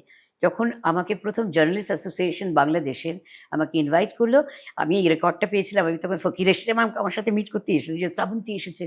আমি বললাম যে, "আমি আপনাকে একটা কথা জিজ্ঞেস করতে চাই। আমার না আপনার এই রেকর্ড শুনে আমি পাগল হয়ে গেছি। আমি কি আপনার গানগুলো করতে পারি গান?" "তুমি গাইবা শ্রাবন্তী, গাও।" একদম মানে একদম খুলে ওর সবগুলো গান আমি রেকর্ড করেছি। তাছাড়াও প্রচুর আরো বাংলাদেশের এবং আমাদের এদিকের গান আমি দীনেন চৌধুরীর কাছে তো ফোক হ্যাঁ, শিখেছি। সেটা শুনেছি। আমার তো প্রাণ ছিলেন উনি, ওনাকে আমি খুব ভালোবাসতাম। দীনেন ওই চৌধুরীর কোনো আরেকটা গান মানুষ। মনে পড়ছে? হ্যাঁ? দীনেন চৌধুরীর কাছে শেখা কোনো গান মনে অনেক পড়ছে? গান। এখন তো কাজে করতে পারবে। বিদেশি বধুয়া সনে, সে কত কিছু, কত রকমের গান, কত কিছু। আর ভীষণ যত্ন নিয়ে গান শেখাতেন ওই আরেকটা মানুষ। আর মানুষটা ছিলেন অসাধারণ। মানে সারাক্ষণ মুখে হাসি থাকতো ওনার, সারাক্ষণ। হ্যাঁ, তুমি যে প্রশ্নটা করেছো সেটার উত্তর দিই। আ আমি সেই কারণেই এই যে তোমাকে একটু আগে যে টেগরিন কেল্টিক বললাম, হুম, তুমি হুম। যদি শোনো গান দুটো, আমি আজও যাঁদের কাছে রবীন্দ্রসঙ্গীত শিখেছি বা যার কাছে যা শিখেছি, আমি সেটাতে ভীষণ সৎ। আমি আজও পর্যন্ত আমি পারব না। রবীন্দ্রনাথের গান যেহেতু তার কোনো কপিরাইট নেই, আমি যা ইচ্ছাভাবে গেয়ে গেলাম, আ সেটা আমি পারব না। আমার গান দুটো যদি তুমি শোনো, যে কেল্টিক ব্যাকগ্রাউন্ড দিয়ে আমি যে গান তৈরি হয়েছে, যে দুটো গান, তোমার কোথাও মনে হবে না, আমার মনে হয় তোমার অভিভূতই হবে তুমি সেটাতে। এবং তারা যে সৎ প্রচেষ্টায় সেটা করেছে, টেগর গান বলে যেটা করেছে। আমার ইচ্ছে ছিল, আজও আছে, রবীন্দ্রনাথের গান শুধু বাঙালি নয়, সারা পৃথিবীতে ছড়িয়ে পড়ুক। যারা কিছু বোঝেনি, যারা বুঝতে পারবে না, মানে বুঝবে না, যার জন্যে ওখানকার একজন নাম্বার 1 থিয়েটারের একজন অ্যাক্টরকে দিয়ে আমি তার ন্যারেশন করেছিলাম ইংরেজিতে, যাতে আচ্ছা, ওই গানটা গানটার মানেটা লোকের বুঝতে। কাছে পৌঁছয়। এটাই আমার অ্যালবামের উদ্দেশ্য। আমি পারব না, নিশ্চয়ই অনেকে পারবেন গানের, এবং গানের সুর বদলানো এবং কথা বদলানো, কথা যেটা বলা। হচ্ছে সেটা আমাকে আমাকে কষ্ট দেয়। তো কিন্তু তাতে কিছু এসে গেল না। আমাকে কষ্ট কি, কার কি এসে গেল শ্রাবন্তীকে কষ্ট দিয়েছে? অনেককেই তাতে তো কষ্ট কিছু দেয় কিন্তু আবার জানি না কতজনকে কষ্ট দেয়, সেটা বলতে পারব না। সেটাও একটা কোয়েশ্চেন মার্ক। কারণ আমি তো দেখি যে আজকাল স্টেজে উঠে যদি যেভাবেই হোক, যেমন ধরো আ এটা আমি জাজমেন্টাল নই, কিন্তু মানে আমার নিজের ইয়ে নয় যে এটা আমার কাছে একটা আম আমার নিজের তো একটা শোভন অশোভনের একটা জায়গা আছে। আমি নানা রকমের ড্রেস পরতে ভালোবাসি। সারা জীবন আমিই করেছি, সেইজন্য তো আমাকে সবাই কেউ ভালোবেসেছে ভীষণ করে, আর অনেকে সমালোচনা করেছে। করতেই পারেন। এটাতে আমার কোনো অসুবিধে নেই। কিন্তু আমি ভালোবাসি। আমি মনে করি মেয়েরা নিশ্চয়ই সাজবে। এবং কেন সাজবে না? তার যে বয়সী হোক না কেন, এবং তাকে কিন্তু যেন এলিগেন্ট দেখায়। যাই কিছু পড়ুক কিংবা যাই কিছু যেভাবেই সে সাজুক, কিন্তু মেয়েরা নিশ্চয়ই সাজবে। না হলে আমার ভাল লাগে না। প্রত্যেকটা মেয়েকে যেন সুন্দর দেখায়। আমরা তো কেউ সুন্দরী সবাই হয়ে জন্মাইনি। আমিই তো এত অসুন্দর, তাতে তো কিছু এসে গেল না। সেটা নিয়ে আমি অনেক শুনেছি। আমি কতটা কুৎসিত, আমি নানা কিছু এগুলো শুনতে, শুনতে আর আমার ওই ছোট থেকে হয়তো সাইকোলজি পড়েছি বলে কিনা জানি না। কিন্তু সেইটার থেকেও আমার মনে হয় না সাইকোলজি পড়েছি তার কোনো প্রভাব হয়েছে। কিন্তু আমার একটা কোথাও একটা সিক্সথ সেন্স বলতে পারো, ছোট্ট থেকে ছিল আমার। আমার নিজের ভাবনা বরাবরই ছিল খুব ছোট থেকে। আমি কেমন যেন মানুষকে বুঝতে পারতাম। যেজন্যে মানুষ আমার কাছে আসতে পারে। সবার খালি মনে হয় যদি একবার দিদিকে গিয়ে বলতে পারি আমার সমস্ত কিছু সমস্যা মিটে যাবে। এই যেটা এই যে এটা তো আমি ক্রিয়েট করিনি। ওরাই কিন্তু আমাকে ক্রিয়েট করেছিল। হুম, হুম, ওরাই হুম। আমার কাছে এসেছে। আ এমনকি মেয়েরা আসতো, বিয়েবাড়িতে যাবো, দিদি এসে চলে গেল স্টুডিওতে, কি পরবো? কেমন করে সাজবো? এই যে আমি তো ভীষণ আমি তো মেয়েদের ভীষণ ভালোবাসি। তুমি একটু আগে বলেছ যে 60% ছিল নাকি কত 40% প্রায় 50%? 80% আমার মনে হলো কত? যে 80% মেয়ে মনে 80% মেয়ে, কিন্তু সেটা আমার লাগেনি। কারণ আমি প্রচুর ছেলেদেরও দেখেছিলাম। হয়তো হয়তো আমার সামনে 60-40 বেশি মেয়ে হতে দেখেছি, পারে। বেশি মেয়ে হ্যাঁ, হতেই দাঁড়িয়েছিল। পারে। হ্যাঁ। তো আমি তো মেয়েদের ভীষণ ভালোবাসি। আমি যেন পরজন্ম যদি থাকে, আমি তো মেয়ে হয়েই জন্মাতে চাই। আমার মেয়েদের ভালো লাগে। বরাবরই মেয়েদের ভালো লাগে। আমি খুব ভালোবাসি মেয়েদের। তার মানে এই নয় যে আমি ছেলেদের ভালোবাসি না। ছেলেরা অতটা আমাকে ভালোবাসেননি, কারণ আমি তো দেখতে সুন্দরী ছিলাম না। তার উপরে তারা ভয়ও পেতেন আমার ওই পার্সোনালিটি দেখে। কারণ ওই পার্সোনালিটি তো আসেনি কখনো গানের জগতে। ফলে তাদের অনেকেই অনেক ভয় পেতেন বলে প্রেমও হলো না। মানে এলো না। ফলে বিদেশী একজন সে পছন্দ করে উড়িয়ে নিয়ে চলে গেল একেবারেই। কারণ এদেশের ছেলেরা ভয়েই এলো না বোধহয় কাছে, সেটাই হয়েছিল নিশ্চয়ই। তো সেটাই আমার মনে হয় যে আ রবীন্দ্রনাথের গান গাইতে গেলে স্টেজে আমাকে প্রশ্ন করা হয়েছিল যে, "আপনি জিন্স পরে তো এখন অনেকে গায়, বা জিন্স অ্যান্ড টি-শার্ট পরে আপনি গাইবেন?" তো আমি বললাম, "আমি গাইতে পারব না। সেটা একদম এটা আমার নিজের ভাবনা থেকে, এবং সেটা আমার বোধ থেকে। আমি সব রকমের পোশাক পরতে আজও ভালোবাসি, পরবও। আমি এটা বলতে পারি আমৃত্যু। কিন্তু প্রত্যেকটা গানের বা আমি যেটা করছি, সেই পারফর্মিং আর্টের প্রত্যেকটার একটা জায়গা আছে। আমি যখন স্টেজে যাব রবীন্দ্রনাথের গান গাইতে, আমার কাছে আমার মনে হয় তাঁর সম্মান, দেখো এটা বলতে গিয়ে আমার কান্না পাচ্ছে এখন। সত্যি মানে রবীন্দ্রনাথের গান তো আমি তো ঠাকুর আমার কাছে। আচ্ছা, স্টেজে গান গাওয়ার ব্যাপারে যে একটা কথা আপনাকে জিজ্ঞেস করছি হ্যাঁ, দিদি, যে একটা হচ্ছে যে যে ধরনের গান গাইছি সেইভাবে তো প্রেজেন্টেশনটা হওয়া দরকার শিল্পীর, তার পোশাক, তার আচরণ, সব কিছু। আজকাল যেমন দেখা যায় কোনো কোনো শিল্পী গান করতে করতে অ্যারোবিক্সও করে নিচ্ছে। কি মানে করছেন? এরোবিক্স। অ্যারোবিক্স আচ্ছা। করে নিচ্ছে। মনে করছে তারা হ্যাঁ, ওরকম মানে হয়ে, ওই মানে ওই সে ম্যাডোনা হয়ে গেল। হ্যাঁ, হ্যাঁ, হ্যাঁ, হ্যাঁ, ওই টাইপের ওটার জন্যে কিছু। কত কিছু লাগে জানেন হ্যাঁ, এই ম্যাডোনা হতে? ম্যাডোনা আমার আমার তো মানে আমার আমার ডিভা। মানে আমি একদম পপের যদি তুমি বলো, ম্যাডোনা আমার ভীষণ, ভীষণ এখানকার খুব। কিন্তু যাই হোক, সেটা কি হয়? একটা তো আমাদের প্রত্যেক জলবায়ুর একটা প্রভাব সব জায়গাতে, সব দেশে, সব কিছুর উপর পড়ে। আমাদের যা সংস্কৃতি, তাতে তুমি হতেই পারো না, দিন পাল্টাচ্ছে, হতেই হবে। কিন্তু যদি তারা করে থাকতে পারেন ঠিক, ঠিক মতো, আমি দেখিনি সেটা আমি দেখিনি। আমার মনে হয় সেটা যদি ঠিক, ঠিক করে থাকেন তাহলে, সুতরাং আমি এই ব্যবসার সমালোচনা করতেই পারব না, কারণ আমি দেখিনি। হ্যাঁ, তারা করছেন। তারপর? আর আহ, মানে অনেক সেটা কি রবীন্দ্রনাথের গানে? না সব গানে? রবীন্দ্রনাথের গানের নয়, মানে রবীন্দ্রনাথের গানও গাইছে, অন্য গানও গাইছে, কিন্তু তার মধ্যে ওরকম নানান রকম শারীরিক কসরত যেটাকে আমরা বলি আর কি, সেগুলো হচ্ছে। অবশ্যই ম্যাডোনার লেভেলে হয়েছে বলে আমার মনে হয় না, প্লিজ অন্তত আমি নাম করো যেটা না, দেখেছি প্লিজ নাম তাতে। করো না। এটা সম্ভব নয়। কিন্তু মানে অসম্ভব। ভালো গাইয়ে হতে গেলে এগুলো করা কি জরুরি, না এগুলো জাস্ট চমকের জন্য মানুষ করে? তোমার কি মনে হয়? আমার তো চমক মনে হয়। আমার মনে হয় না গাইয়ে হতে গেলে এত কিছু, মানে এইটা খুব মানে কম্পালসারি কিছু। আমার মনে হয় আমি যদি গান গাই, গানটা প্রথম, গানটাই প্রথম। তার জন্যে তুমি না তুমি করতেই পারো না, তোমার যদি ওইটা করে যদি সেই গানটা গাইতে পারো তাহলে আমার বলার কিছু নেই, হ্যাটস অফ। যেটা ওরা পারে, যেভাবে ওরা মানে স্টেজে যে যা করতে ওরা পারে আমি পারবো না, কারণ আমি কোনোদিন এটা করিনি। আমি করতে চেষ্টা করলেও আমি জানি না, আজ থেকে ধরো আমি বলছি অনেক দিন আগেই যদি এটা করার চেষ্টা করতাম, কিন্তু আমার মনে হয় না সেটার জন্য, জানো তো, ওটা তোমাকে জন্মাতে হয় ওইভাবে। তুমি কোথায় জন্মেছো, তুমি কিভাবে বড় হয়েছো। একটা নকল, যেমন আমি বলি, একটা গান যখন রিমেক বা বলো, যা কিছুই বলো না কেন, সবাই প্রত্যেক শিল্পী সারা পৃথিবীতে যে গানটা আমাদের পছন্দের গান, আমি তো ম্যাডোনার একটা গান করেছি, বাবা বোকোনা, পাপা ডোন্ট প্রিচ, যাদের যাদের আমাকে অ্যাকচুয়ালি এইচএমভি থেকে ইন্টারন্যাশনাল হিটস করতে বলেছিল, ওদের জন্যে করা। তো আমার ভালো লাগার গানগুলো আমি সব গেয়েছিলাম, তার মধ্যে পাপা ডোন্ট প্রিচ ছিল। ম্যাডোনা তো মানে আমার ভীষণ ভীষণ প্রিয়, কিন্তু তাছাড়াও তার আগে যাদের গান শুনে বড় হয়েছি মানে ভীষণ প্রিয় তারা আমার। তো কথাটা হচ্ছে যে তুমি কি বলছিলাম আমি ওই প্রেজেন্টেশন, হ্যাঁ, প্রেজেন্টেশনটা হচ্ছে যে আমরা যে গান করে বড় হয়েছি সেই গানটা আমার মনে হয় যে হ্যাঁ, তুমি তুমি তুমি যদি মানে আমি করতে পারিনি বা ওটা আমার মাথাতে আসেও নি, কিন্তু যদি করতে পারতাম, যদি ঠিক ঠিক ঠিক মতো করতে পারতাম, হ্যাটস অফ। কিন্তু যদি করতে গেলে আমাকে একটা কথা বলেছিলেন কিন্তু বাপিদার মা, বাঁশুরি লাহিড়ী, আমি তখন তো ভীষণ অ্যারোবিক্স করতাম, মানে জেন ফন্ডা মানে প্রথম থেকে শেষ একসাথে করতাম, এখনও করি, ওয়াটার ওই অ্যাকোয়া সুইমিংয়ে করি আমি। তো আমি সবসময়, আমি এখন এক্সারসাইজ করি আমি, আমার নানা রকমের। তো উনি বলেছিলেন, শ্রাবন্তী, আমি যখন বাপিদার গান গাইতে গেলাম, যে শোনো, এভাবে এক্সারসাইজ করবে না গলায়, তাতে কিন্তু গলায় ভীষণ চাপ পড়ে, এটাতে তোমার গলা খারাপ হবে, আর তুমি কিন্তু করো না। আর ওনার কথা শুনে আমি কিন্তু বেশ কিছুদিন, অনেক দিন বেশ, আমি এক্সারসাইজ করাটা বন্ধ করে দিলাম। আমার তখন মনে হলো যে কিন্তু এক্সারসাইজ সবসময় ভালো, ওদের দেশে তো ওরা এক্সারসাইজ করছে তারপরে তো গাইছে, কিন্তু ওদের জলবায়ু, ওদের বড় হওয়া, আমাদের বড় হওয়া অনেক তফাৎ।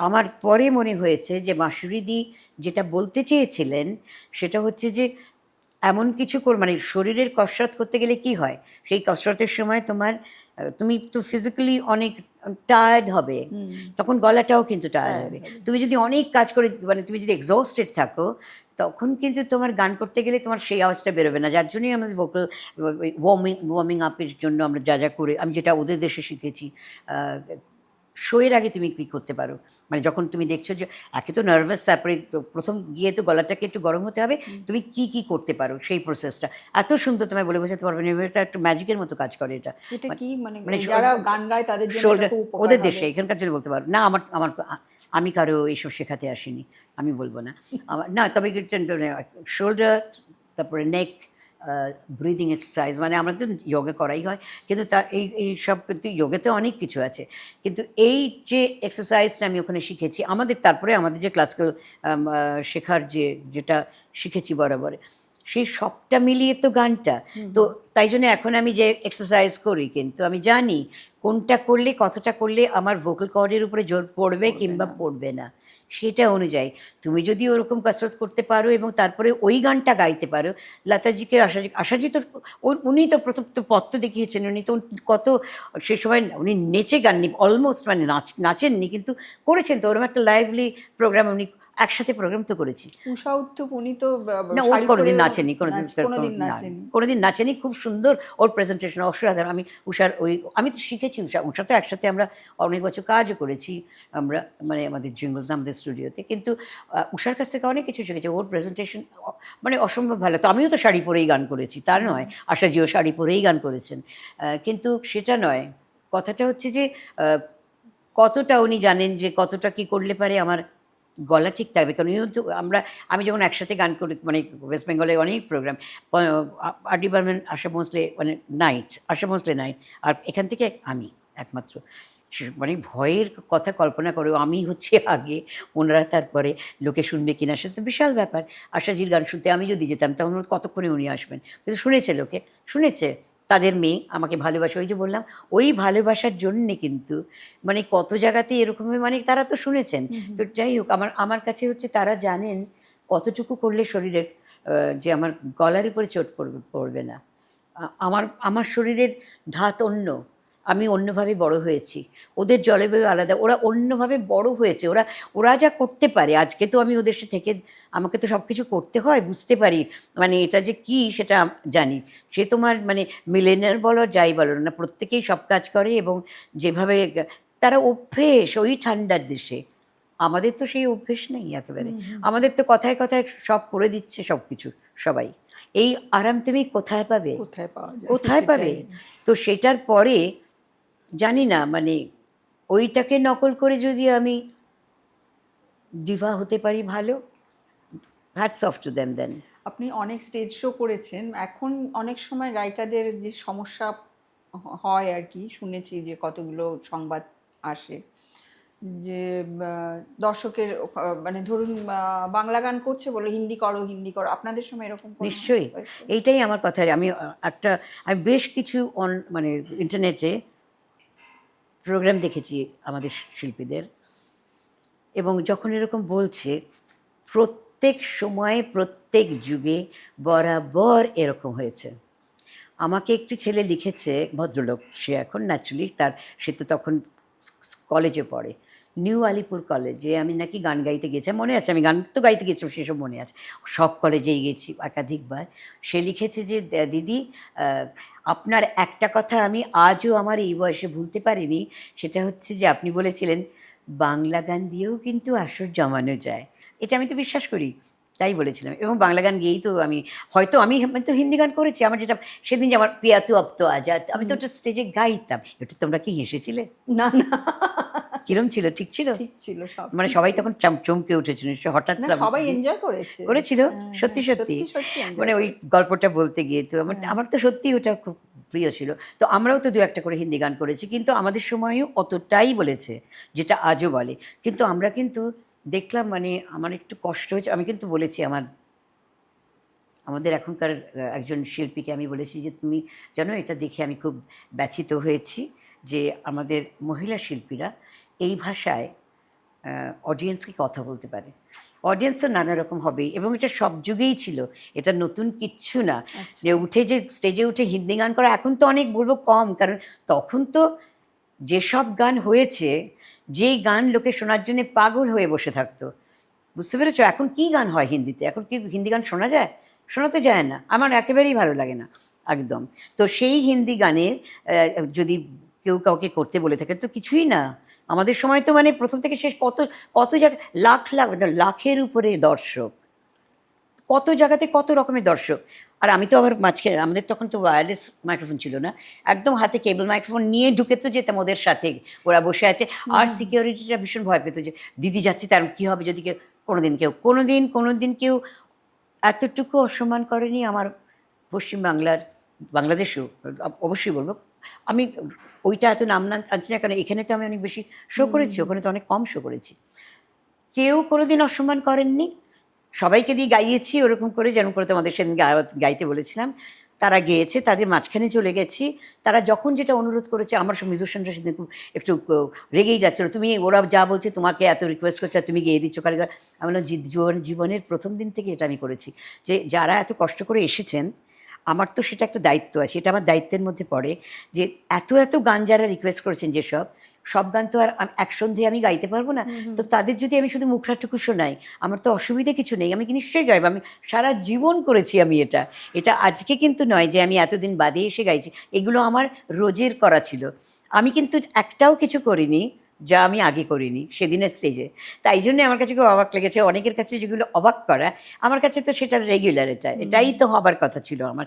এটাই তো আমি ছিলাম। তাই জন্যেই আমার কাছে কোনোটাই অবাক লাগেনি। আমার খুব ভালো লেগেছে যে আমার শ্রোতারা আজও এরকম, আজও ওরকম। তো দেখো, চাল থেকে তো তোমরা এখনও তো ওগুলো বের করা হয়, কাপড় বের করো, বাছো, এসব তো আছে। থাকে নাকি? তা যদি থাকে তাহলে গানের ক্ষেত্রেও তাই, যারা গান শুনতে আসেন সবাই কি একেবারে, কিন্তু তাদের সংখ্যাটা অনেক কম। হ্যাঁ। যারা গন্ডগোল করবার চেষ্টা করেন বা বলেন, তাদের সংখ্যাটা অনেক কম। তো সেটা আমরা তো ট্যাকল করতে পেরেছি। আমি জানতাম, আমি শুনেছি কিভাবে ইগনোর করতে হয়, কি বলতে হয়। এটা তো মানে আমাকে কেউ শিখিয়ে তো দেয়নি এগুলো। তো ওই দিন যে স্টেজে তোমরা আমি যে কথা বলেছি, এগুলো কিন্তু সবটাই এক্সটেম্পোর। কোনো কোথাও আমাদের কোথাও লেখাও ছিল না, আমরা প্রিপেয়ারও করিনি। আমি তো করিই তাই। আমি বললাম যে এটা তুমি করতে পারবো না, আমাকে আমাকে আমার আমি অডিয়েন্স দেখে আমি সেভাবে আমি গান গাই এবং সেভাবেই আমি অভ্যস্ত।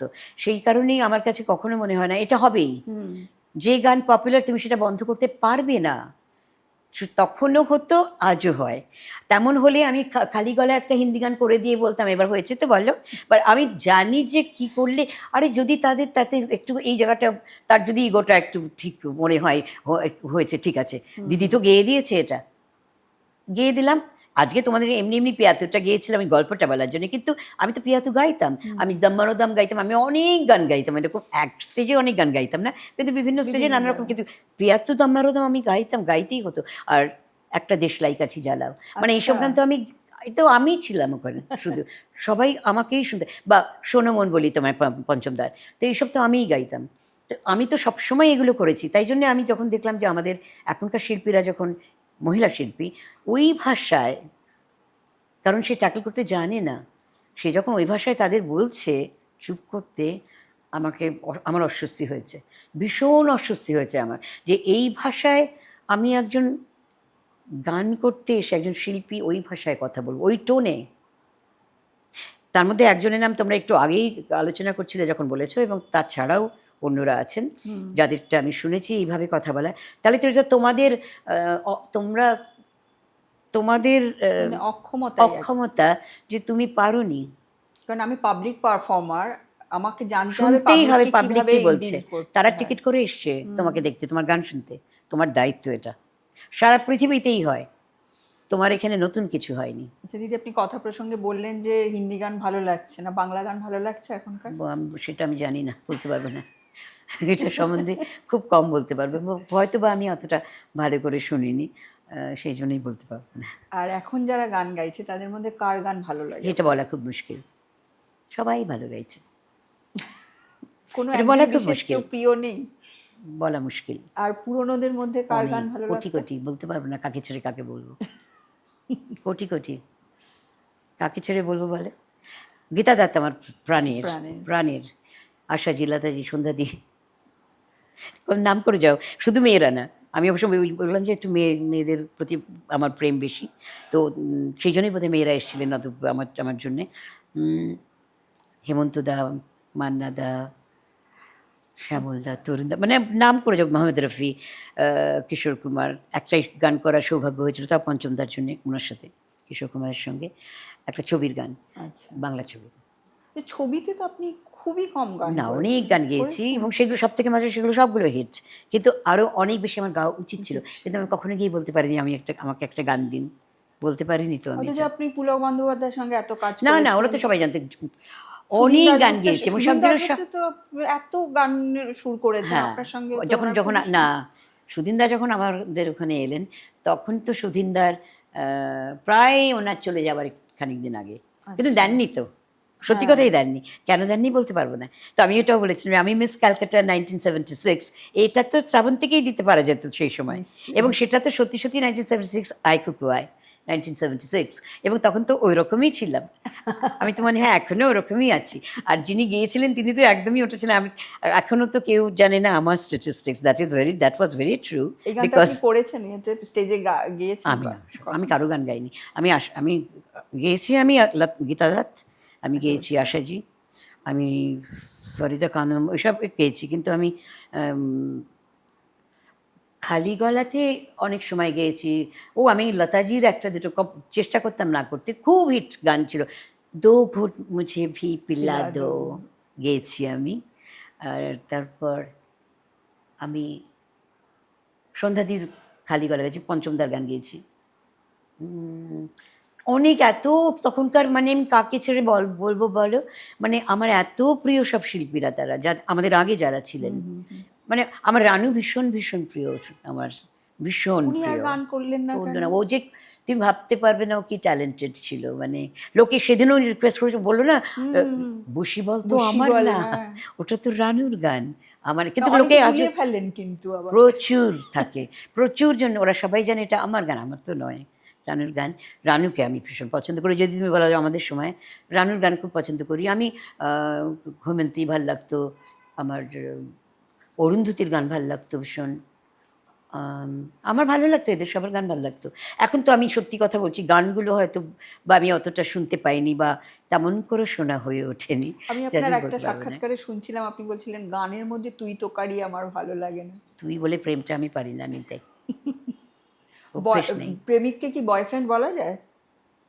না, জানি না। বয়ফ্রেন্ড আর প্রেমিক কি এক হলো? বয়ফ্রেন্ড কিন্তু ওদের দেশেও নয়। Boyfriend is a I had so many boyfriends, they were boys and they were friends. কিন্তু প্রেমিক তো বয়ফ্রেন্ড, বয় তো আমাদের সময় তো ওটা ছিল ওই বয় অ্যান্ড গার্ল। এখন তো জেন্ডার অনেক পাল্টেছে, তখন তো আর সেটা ছিল না। তখন দুটোই জেন্ডার ছিল। ফলে প্রেমিক, মেয়েদের প্রেমিক ছিল, আর ছেলেদের প্রেমিকা ছিল, এইটাই তখন ছিল জেন্ডারে। না, বয়ফ্রেন্ডস অ্যান্ড, সেই ইয়েটা আসে না, না না প্রেমিকের সেটা মধ্যে। বলতে, সেটা কি করে বলি, তারা তো প্রেম করে বিয়েও করছে, থাকছেও, তুই তুই করে কথাও বলছে, তাদের তো ভীষণ প্রেম, নিশ্চয়ই প্রেম নালে থাকছে কি করে, সেটা আমি বলতে সত্যি পারবো না। কেন আমার জন্যে বাধো বাধো, আমি এত আধুনিকা, আমি সবাই বলবো আমি খুবই আধুনিকা। আধুনিকা মানে শুধু পোশাকে নয়, পোশাকে না, মানে চিন্তায়, আমাদের চিন্তায়। কিন্তু এটা একটা একটা মিসকনসেপশন আছে যে নিশ্চয়ই। আধুনিক পোশাক পরলেই সে আধুনিকা হয়ে যায়, তা সিগারেট তো খেতে হবে, নয়। মদ খেতে হবে, তবেই আধুনিক। ও সিগারেট খেলে, কিন্তু আমি সিগারেট খাইনি, কিন্তু এই যে জজদা আসতো আমাকে উনি মেম সাহেব বলে ডাকতেন, আর সেই আর কন্যা মেম সাহেব, আমরা আচ্ছা আপনি আমাকে মেম সাহেব ডাকেন কেন? আর ওনার একটা বদ্ধমূল ধারণা ছিল আমি সিগারেট খাই। যত ওনাকে বলছি আমার এই টোব্যাকোর, এই যে আপনি খান, আমার তো কষ্ট হয়, কারণ টোব্যাকোর আমার গলা চোখ করে দেয়। আর আমি একদম স্টেজে উঠে বলতাম যারা সিগারেট খাচ্ছেন প্লিজ সরে যান, বন্ধ করুন, কিংবা বাইরে চলে যান। আমি পারি না, মানে আমার মানে একদম গলা বসে যায়, মানে সঙ্গে সঙ্গে। এটা আমার অ্যালার্জি কি জানি না, বলতে পারবো না, কিন্তু আমি পারি, আমার সহ্য হয় না। যত নাকি বলেছি উনি কোনোদিন শোনেনি, ওই বলেই গেছেন মেম সাহেব, না না আপনি খান না। আমি বললাম না আমি খাই না, কেন খেতে পারি না বলে, এই নয় যে যদি ভালো লাগতো খেতাম না, কি খেতাম কিংবা খেতাম না, আমার সহ্য হয় না। বাবার কাছ থেকে প্রথম একবার সিগারেট নিয়ে খেয়েছিলাম, তো খুব ভালো লেগেছিল আমার, সত্যি সত্যি ভালো লেগেছিল। কিন্তু আমার তখন তো আমি এরকমই ছিলাম, যখন ইউনিভার্সিটি মানে কলেজে পড়ি, তারপর ইউনিভার্সিটিতে আমার, আমি তখন খেয়েছি, কিন্তু বাবার কাছ থেকেই নিয়ে খেয়েছি। আর মা খুব বকেছে, বাবা খেয়েছি, তুমি মেয়েটাকে সর্বনাশ করছো একদম।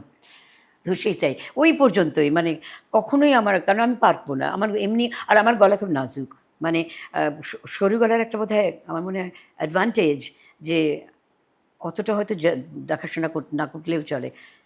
আমার মতো আমি জানি না, ভারী গলায় খুব যত্নের দরকার হয়, মানে আমি জানি না, আমার নিজের মনে হয় যে আমি যদি রেয়াজ না করি, কদিন যদি করতাম না, করি মানে যদি না করি, বা গান যদি না গাই, বা ঠিক ঠিক মতো আমার খাওয়া দাওয়া, আমার সব ঠিকঠাক না হয়, ডিসিপ্লিন, আমাকে ভীষণ ওটা এফেক্ট করে, আমি পারি না একদমই। আমি সেই ব্যাপারে ভীষণ, আমার কাজের ব্যাপারেও যেন ভীষণ ডিসিপ্লিনড অ্যান্ড পারফেকশনিস্ট।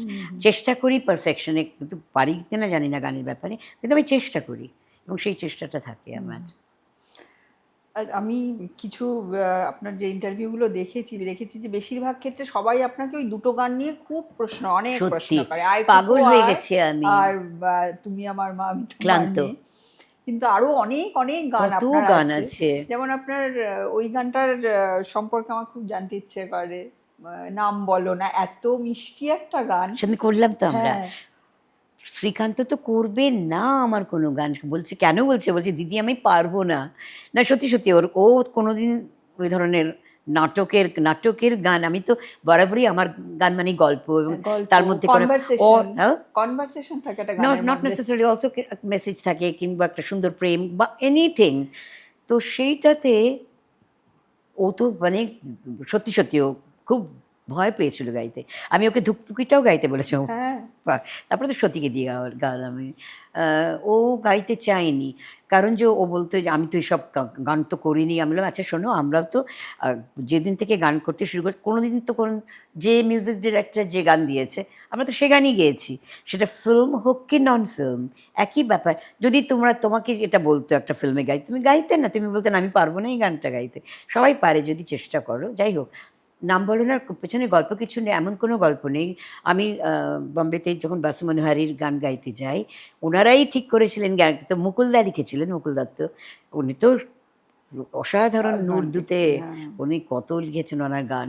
তো ফলে ওনার ভাবনাটা এবং নাটক, ওরা জানতো শ্রাবন্তীর গলায় নাটকটা কত ভালো হবে। আর ভূপিন্দর সিং এর সঙ্গে আপনার গলাটা খুব ভূপির সুন্দর, আর আমার হ্যাঁ, এবং ভীষণ আমরা তো ভালো কত লেগেছে। রেকর্ডিং তো ওর সাথে, ও আমার কত গান তো বাজিয়েছি, সবই তো পঞ্চমদার সমস্ত মিউজিশিয়ানসরা আমার বম্বের প্র্যাকটিক্যালি সব গানে, বাপিদার সময় সব বাপিদার, আর যত আমি বাসু মনোহারি সব বা বনমালী তুমি যখন বাবলু চক্রবর্তী করেছিলেন, তো পঞ্চমদার রেঞ্জার ছিল।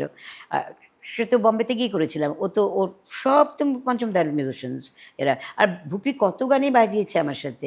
আর কি যে ও যেমন গিটার তেমনিও গাইতো, মানে আর এত রোম্যান্টিক। আমার সাথে ওর আর একটা খুব সুন্দর গান আছে, তুমি তো আপন ছিলে। এটা একটা ভীষণ রোম্যান্টিক গান, সেটা কিন্তু এই নাম বলনাটা অনেক হিট হলো। ওই গানটা অনেকটা চাপা পড়ে, ওই গানটার থেকে এটা অনেক বেশি বেজেওছে। কি অসাধারণ গানটা, নাম বলো না। তো সেটাই, যার নাম তার মুখে ভালো লাগে না, সেটা মুকুলদাই ভাবতে পেরেছিলেন। এবং উনি যে আমার জন্যে এই গানটা লিখেছিলেন এবং বাস্তু দ্বারা সুর করেছিলেন, ওটাও আমার জন্যে, আমি অনেক ফরচুনেট, জানেন তো, খুবই প্রিভিলেজড আমার মনে হয়। মানে যা আমি পেয়েছি, সেটাই আমার মানে অনেকের নিশ্চয়ই আমি আরও অনেক কিছু করতে চেয়েছিলাম। আরও যাদের সাথে গান গাইতে চেয়েছিলাম, মানে যাদের সুরে, সেটা হয়ে ওঠেনি, কারণ আমি বম্বে গিয়ে থাকতে পারিনি, সম্ভব ছিল না, একা মেয়ে। তখন কোনো অবস্থাতে একটা পেইং গেস্ট পর্যন্ত ওরা দিত না থাকতে কোনো মেয়েকে। একটা সিঙ্গল মেয়ে, মানে অবিবাহিতা একটি মেয়ে, সে বম্বেতে মানে কোথাও একটা পেইং গেস্ট আমি পাইনি। তো আমি কী করে বম্বেতে থাকবো? তখন তো ওরা চেয়েছিলেন আমি বম্বেতে থেকে গান করি। তো তাহলে তো আমি একটা অন্য জায়গাতে যেতে পারতাম, সেটা তো হয়নি। আর আমার মা বাবা তো ছাড়তে কখনোই চাননি। যেতেন না আমার সাথে, গিয়ে ওখানে গিয়ে থাকবেন প্রশ্নই ছিল না। যে দিদি একটা কথা জিজ্ঞেস করি, আমরা তো পুজোর গান তো সব এখান থেকে রেকর্ড হতো না, আমার কলকাতা বম্বেতে থেকে। অনেক করেছি আমি। বোম্বেতে গেলেন কেন HMV, রেকর্ড করতে? কেন তাদের গান করবো বলে। আচ্ছা, মানে এই মুকুল দত্ত বাসমনোহরির গান মানে করার জন্য? বাসু মনোহরের সাথেই আমি গান করতে গিয়েছিলাম, তো আচ্ছা সেখান থেকে আচ্ছা শুরু আমার। 76-এ আমার আইকুকো আয়, 77 থেকে আমি বম্বে যেতে শুরু করেছি গান করতে, আচ্ছা আচ্ছা। ওখানকার HMV স্টুডিও। আচ্ছা। এবং অসাধারণ রেকর্ডিং, এবং একজন যিনি রেকর্ডিস্ট ছিলেন, অসাধারণ রেকর্ডিস্ট ছিলেন সেখানে। আর মুকুল দত্ত বাসমনোহরির এই জুটিতে তো আপনি অমিত কুমারের সঙ্গেও একটা রেকর্ড প্রথম করেছেন। ওই প্রথম তো গানগুলো কিন্তু ভীষণ ভালো, ওই চারটে গান। মনেরও আঁকা বাঁকা করলাম একটা মনেরও তো, আঁকা বাঁকা করেছেন আপনি, কিন্তু চাও যদি চোখ তুলে, চাও যদি চোখ তুলে, ভালোবাসা তখনও ছিল, ভীষণ ভালো ওটা একটা কথাগুলো। কাওয়ালি হ্যাঁ, ছিল। ভীষণ ভালো কথাগুলো। আর ভালোবাসা ভালোবাসা তখনও ছিল, তখন খুব ছিল, ইচ্ছে ছিল এসব গাওয়ার। ভীষণ এই একটা গানটা। সন্ধে যদি এরকম আর একটা এরকম প্রোগ্রাম হয়, হ্যাঁ। যখন ওইভাবে মানে মিউজিক ডিরেক্টর বা অ্যান্ড লিরিসিস্ট ধরে যদি ওরকম একটা প্রোগ্রাম করতে পারি, মানে সেটা তখন অনেক ওই রকম সব গান তখন গাওয়া ওই যাবে।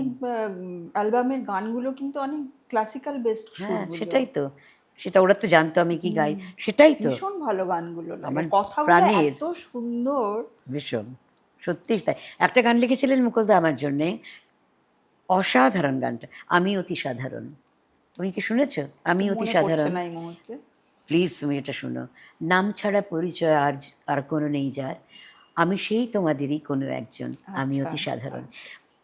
কালো মেঘ গলি দিয়ে চলে যায়, আচ্ছা। ময়লা আঁচল দিয়ে কোনো মতে নিজেকে ঢেকে। কি যে গান সেটা, সেটা তো নাটক। তুমি পুরোটা শোনো, এটা ক্লাসিক্যাল একটা অসাধারণ কম্পোজিশন বাসু মনোহারির, আর অসাধারণ লেখা মুকুলদার। প্লিজ শোনো, নিশ্চয়ই আমি শুনবো। অতি যদি এরম সন্ধ্যা থেকে এরম যদি কেউ সত্যি অর্গানাইজ করেন আমার জন্যে, সেদিন তো এই গানটা গাইবো। সেটাও কিন্তু 6.5 মিনিটের গান, আচ্ছা 6.5 মিনিটের গান, অসাধারণ গান সেটা। এখানে অনেকেই জানে। আমি তাই জন্য অটোগ্রাফের সময় অনেক সময় লিখতাম, আমি অতি সাধারণ, নাম ছাড়া পরিচয় আর কোনো নেই যার। আহা, এটা কি আমার সুন্দর সবসময় মনে কথা। হয় আমার, একদম। আমি সেই তোমাদেরই কোনো একজন। অপূর্ব অপূর্ব অপূর্ব গানটা। আমি কি প্রিভিলেজ তোমাকে বলে বোঝাতে পারবো না। আমি মনে করি এখন, জানি না, বলতে পারবো না। অবশ্য আমাকে তো কেউ ডাকেও না এখন আর। এখানে। না ডাকলেও এত ভিড় হয় সেদিনকে যে কি জানি, হলো। জানি না আমি যদি মনে তো রেখেছে, সবাই মনে না রেখেছে। রেখেছে নিশ্চয়ই, তারা না তারাও রেখেছেন, কিন্তু জানি না আমাকে যদি কেউ কখনো ডেকে গান করতে বলেন এখানে, সেই দিনই এসে গাইব আমি। আচ্ছা, এখনকার গানের জগতের সঙ্গে আপনার কোনো না না যোগসূত্র না, আছে? হ্যাঁ সবার সাথে। সেটা না হলে আমি তো বললাম যে তোমাকে আমি দূরে থাকতে পারি, হুম হুম। কিন্তু আমি সব খবর রাখি, সবটাই, এবং আমি শুনি। আমি তো, এটা তো আমার ছোটো থেকেই ছিল, না শুনলে তুমি এগোতে পারবে না। নিশ্চয়ই। তোমাকে ভালোটাও শুনতে হবে, খারাপটাও শুনতে হবে, তবে তো তুমি এগোবে। তুমি কাল ও এটা এইটা করলে তুমি চলবে এগোতে না। পারবে না। কি করব না সেটাও তো জানতে হবে। 100 বার তোমাকে সব কিছু শুনতে হবে, সেটা ক্লাসিক্যালি হোক কি সেটা তুমি পপই বলো, সব কিছু শুনতে হবে একেবারে। নাহলে তুমি মুড়ি মুড়কি তো এক হয়ে যাবে, তাহলে তোমাকে নিশ্চয়ই। তো জানতে হবে। তাহলে আমি সেটা ভীষণ আজও করে চলেছি, সেটা আমৃত্যু করে যাব। গান নিয়ে কথা হলো, নাটক নিয়ে কথা না হলেই দর্শকরা বলবে যে এর কিছুই জানে না, এরা তুমি কি জানো যে কতক্ষণ হলো এটা? জানি আরো হবে একটুখানি। কারণ আমার যেটা আমার আপনাকে ফোনেও আমি যেটা জিজ্ঞাসা করছিলাম আর কি, আমার নিজের একাডেমিক ইন্টারেস্টে, যে একটা গল্প থেকে যখন বেতারের জন্য নাটক হচ্ছে, হুম।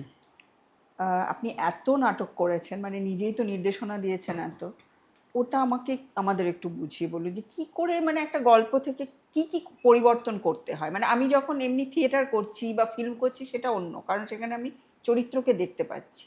এখানে আমি চরিত্রকে দেখতে পাচ্ছি না, আমি আমার চারপাশে কি ঘটছে জানছি না। কি কি করতে হয় সেখানে? যে রেডিওর নাট্যরূপ দেওয়া হ্যাঁ, অত্যন্ত কঠিন। কঠিন। আমি তো নাট্যরূপ দিইনি, কিন্তু আমি বুঝিয়ে দিতে পেরেছি যে আমি কি চাই।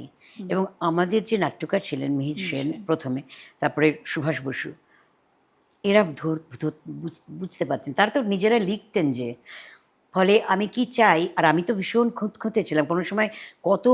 কতবার তারা যে লিখেছেন সেই একটা নাট্যরূপ, যে আচ্ছা তোমাকে একটা এক্সাম্পল দিচ্ছি, এটা খুব ভালো কথা জিজ্ঞেস করেছো। রেডিওর নাটক ভীষণ আলাদা। আমাদের প্রথম, সারা ভারতের মধ্যে প্রথম আমরা যারা রেডিওর একটা নাটকের সিরিজ শুরু করেছিলাম, সেটা হচ্ছে হরলিক্সের সুচিত্রা সংসার। ভারতে তখন কোথাও কিন্তু হয়নি, এটা প্রথম রেডিওতে হয়, তখন তো টেলিভিশন ছিলই না। এখন তো ওদেশে একটা এরকম রেডিওতে, আর্চার্স ফ্যামিলি, সেটা কতদিন হচ্ছে, দি আর্চার্স বোধহয় ৭৮ না ৭৯ বছর চলছে রেডিওতে। মানে ধরো আমি ছোটোবেলায় আর্চার্সে আমি আরম্ভ করেছিলাম, তারপরে আমি বড় হলাম, এই বড় হলো, আমার বিয়ে হলো, সমস্ত কিছু তার সংসার, তারপরে তার ডালাপালা, যেমন আমার সুচিত্রা সংসারে ছিল। তো যখন হরলিক্স থেকে বলা হলো যে এরকম, ওদের ক্যাম্পেইনটা ছিল সুচিত্রা শঙ্কর, রাজু সুজাতা, এক ছেলে এক মেয়ে, তো সেটা দিয়ে শুরু। সেইটা যখন করতে শুরু করলাম আমরা, তো তখন কাকে দিয়ে লেখানো যায়, সেই রেডিওর নাটক লেখা বীরেন্দা তার আগে করেছেন সিএমডি এর জন্যে। সেই নাটক একেবারেই আলাদা। আর বীরেন্দা জানতেন, উনি তো রেডিও মানে বীরেন্দ্র কৃষ্ণ ভদ্র, মানে আমাদের কাছে অন্তত তাই, এখন বলতে পারবো না। তো আমরা তো বীরেন্দা আমাদের স্বপ্ন ছিল, এনিওয়ে আজও আছে। তো বীরেন্দার কাছে শিখেছি, অনেক দেখেছি শুনেছি। তো সুচিত্রার সংসারের সময় যখন আমরা খুঁজছি যে কাকে দিয়ে তখন মিহির সেন ছিলেন না, আসেননি। আচ্ছা। তো কর্নেল বোস আমার যিনি মেন্টর, উনি নিজে লিখে, ওটা বোধ হয় অ্যাটলিস্ট, নো উনি লিখতে এলেন পরীক্ষা, সরি, ওই এই লেখানোর জন্যে অনেককে ডাকা হয়েছিল। তার মধ্যে একজন ছিলেন শম্ভু মিত্র। আচ্ছা। উনি শুনে তারপরে উনি বলেছিলেন যে এটা পারবেন না, এটা করতে পারবেন না। এবং তা অবশ্য উনি তো তখন সত্যি ব্যস্ত, কিন্তু উনি বলেইছিলেন যে এটা আমাকে দিয়ে হবে না। প্রতিম চৌধুরী, ফিল্মেকার অসাধারণ। প্রতিম চৌধুরী।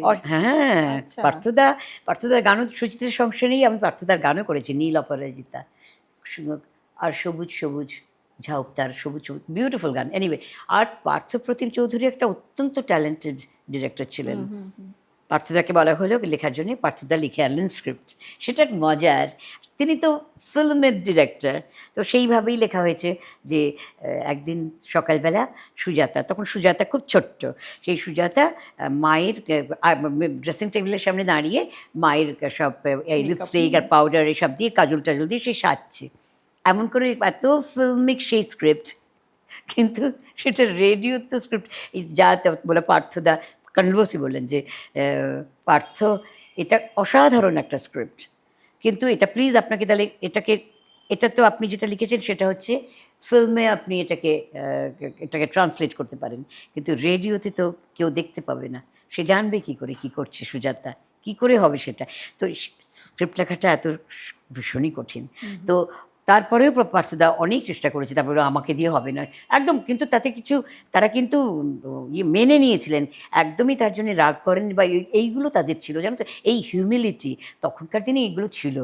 আমি জানি না অবশ্য এখন কতটা কী আছে বলতে পারবো না, কিন্তু সেটা তখন ছিল।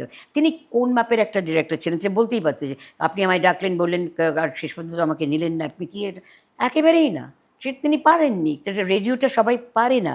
তারপরে উনি তখন কর্নেল বোস নিজে শুরু করলেন লিখতে, বোধহয় 7-8 মাস হবে, উনিই তো খুঁজে বের করেছে সব ট্যালেন্ট, তো ওনাকে উনি আমাদের সব বের করেছেন, আমি তো তৈরি ওনারই হাতে। এরকম আরও কত ট্যালেন্ট যে উনি বের করেছিলেন সেখানে।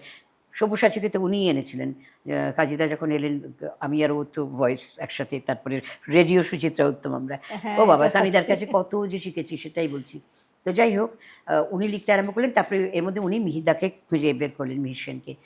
তারপরে মিহিরদা এলেন, মিহিরদার মতো একটা, তাকে কেউ কোনো দিন, এটাও তো আমাদের দুর্ভাগ্য যে আমাদের দেশ কোনো দিন এই মানে আমি বলি ধরো আমি আজকে, তোমরা আমাকে আজকে যেটা ডেকেছো, তোমাদের মনে হয়েছে যে শ্রাবন্তীদির কাছে কিছু হয়তো শোনার আছে বলেই ডেকেছো, কিছু হয়তো আমরা যা জানি না শুনবো, বা কেমন করে অমুকটা হয়েছিল বা কিছু হয়েছিল। আমি যদি ওদের দেশে জন্মাতাম, আমাকে ওরা কিন্তু ন্যাশনাল ট্রেজার বলতো, একদম। এটা একদম এই টার্মটা ওদের ওখানে প্রচলিত। আমি বরলিন হাউস করতে সেদিন বরলিন মানে যে মালিক, যে দেবাশিস, ওকে বললাম জানো তো, আমি যদি এই যে আজকে বরলিন, মানে আমি আর বরলিন মানে ন্যাশনাল অ্যান্থেম, তুমি তো নিজেই দেখতে পেলে সেদিন, ও তো গিয়েছিল, তো সবই দেখেছে। তো আমি বললাম দেখো, আমি যদি ও দেশে জন্মাতাম তো আমি তো ন্যাশনাল ট্রেজার, কিন্তু এখানে তো আমাকে সেই সম্মান কেউ দেয়নি, কিন্তু তাতে আমার কিছু এসেও যায়নি, কারণ আমি মানুষের জনগণ আমায় ভালোবেসেছে, হেমন্ত দা থেকে আরম্ভ করে উত্তম কুমার পর্যন্ত, কেউ একটা কোনো রকমের অনার পায়নি, না পদ্মশ্রী, কিছুই পাননি। যখন চলে যাবার সময় হেমন্ত দা পেয়েছে, বলা হয়েছিল উনি না নেননি, সন্ধ্যাদি চলে যাবার আগে কিছু পেয়েছেন, উনি না নেন, নেওয়া তো উচিত না, তাই না? কিন্তু এমন অনেকেই পেয়েছে যারা ডিজার্ভই করে না, এটাও তো দেখতে পাচ্ছি। যাই হোক, সেটা ছেড়ে দাও। কিন্তু তোমার প্রশ্নটা কি ছিল, আমি খেয়ে হারিয়ে ফেললাম। হ্যাঁ, মিহিরদা। তো মিহিরদার কিন্তু একদমই মিহিরদা যে ট্যালেন্ট ছিল, সেটা আমাদের ওখানে মিহির সেন সবাই শুনেছে, সবার মনের মধ্যে গেঁথে গেছে, কিন্তু উনি কি ওনার প্রাপ্য পেয়েছিলেন? পাননি। কিন্তু মিহিরদা যেভাবে নাট্যরূপ দিতেন, আমার একবার তোমাদের আরেকটা এক্সাম্পল দিচ্ছি।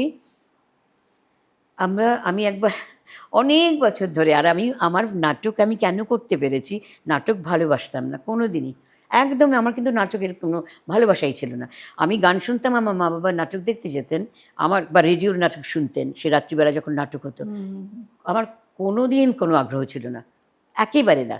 কিন্তু আমরা ছোট্ট থেকে রবিবার সকালবেলা মর্নিং শো হতো, ফিল্ম বসুশ্রীতে, আর সব অনেক ইংলিশ ছবি আসতো, ভালো ভালো বাচ্চাদের, বাবা নিয়ে যেতেন সেগুলো দেখতে আমাদের। আমার মাথায় সবসময় ফিল্মটা ভীষণ ইম্পর্ট্যান্ট, ভীষণ ভালোবাসি ফিল্ম, ভালো ফিল্ম অবশ্যই।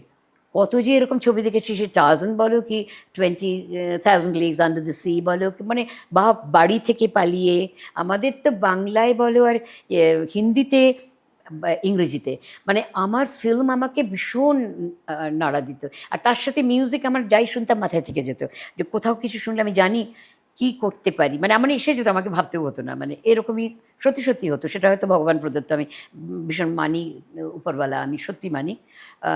আমি কিন্তু মন্দিরে গিয়ে পুজো দিচ্ছি এসবের মধ্যে নেই একেবারেই, কিন্তু আমি মনে মনে জানি যে এমন একটা কোথাও কোনো একটা শক্তি আছে যে আমাদের চালায়, যা আমি দেখতে পাই না, কিন্তু হয় কী করে এতগুলো অনেক কিছু জেনে, ছেড়ে দাও।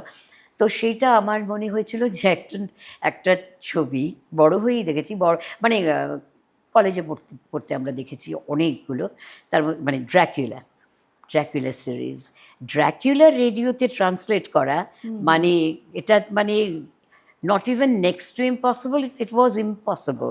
যখনই আমি বললাম যে মিহিরদা আমার না ড্র্যাকুলা করার ভীষণ ইচ্ছে, মিহিরদা বলে তুমি কি পাগল হয়েছো, আমি অসম্ভব, ড্র্যাকুলা কী করে করবে? বললাম মিহিরদা, আর আমার মাথায় একদম পরিষ্কার ছিল কী করে করব, একদম ছিল, কাকে দিয়ে ড্র্যাকুলা করব, কে কোনটা করবে, মানে আমার মাথাতেই, আমি তো সব ক্যারেক্টার্সগুলো ভাবতাম, কাকে দিয়ে কী করাবো, যেমন কিরিটি রায় কাকে দিয়ে করাবো, সেটা দিয়েছিল। কোথায় কিরিটি? না, সেটা আর একটা গল্প। তো যাই হোক, আমি বললাম, মিহিরদা আপনি পারবেন? আমি বলছি আপনাকে, আমি জানি কী করে হবে। আমি বললাম আচ্ছা ঠিক আছে। আমি তখন ওনাকে বললাম, কীভাবে আপনি লিখলে ড্র্যাকুলাকে আমরা রেডিওতে আনতে পারবো, এবং লোকে কিন্তু ওই রকমই ভয় পাবে যখন আমি Dracula risen from the grave, আর যখন ড্র্যাকুলা সেই দরজা খুলে যখন কাউন্ট ড্র্যাকুলা তার বাড়ি থেকে, সেই কাসল থেকে যখন সে বেরোচ্ছে, সেই কাউন্ট ড্র্যাকুলা ওরকম। ও আমি আজও ভুলতে পারি না। আমার তো চোখে সেই টাইম বললাম, পারবেন মিহিরদা?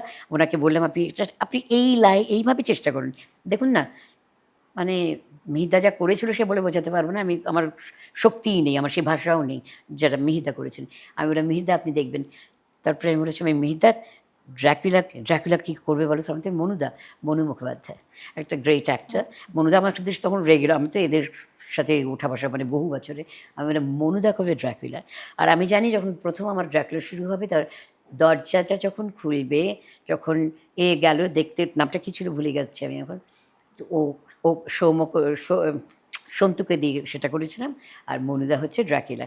তো সন্তু যখন গেল ড্র্যাকুলা, সেই রাত্রিবেলা ঝড় বৃষ্টির রাতে কাউন্ট ড্র্যাকুলা দরজা খুলতে, তার সেই এফেক্টটা, তোমার সাউন্ড এফেক্টস আর মিউজিক, আমি যে ইম্প্যাক্টটা তৈরি করতে পেরেছিলাম, তুমি চোখে দেখতে পেতে ড্র্যাকুলাকে একদম একেবারে। আর তার সাথে মনুদার সেই গলাটা, আর সেটাকে আমি আরও মানে আমার অ্যানালগ রেকর্ডিংয়ে আমি আরও অনেক কিছু করি, যা কাউন্ট ড্র্যাকুলার যে ইফেক্ট তৈরি করেছিলাম, এইগুলো হচ্ছে সেইভাবে সৃষ্টি।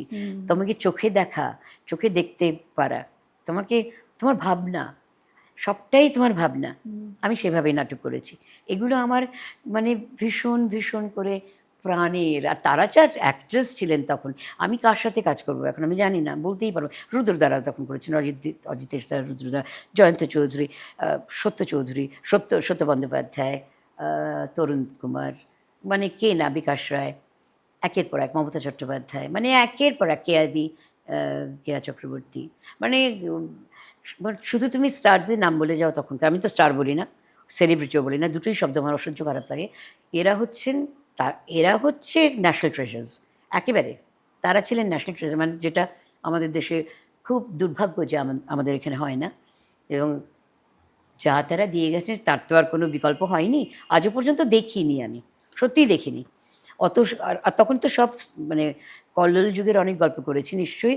সারা পৃথিবীর শ্রেষ্ঠ গল্প, ছোট গল্প, বড় গল্প, সিরিজ, যেমন জেমস অ্যাডলিচেস থেকে আরম্ভ করে কোনান ডয়েল থেকে আরম্ভ করে আগাথা ক্রিস্টি, তুমি নাম করে যাও, মানে কী করে মানে মোপাসা, চেকভ, মানে একের পর এক, মানে সারা পৃথিবীর।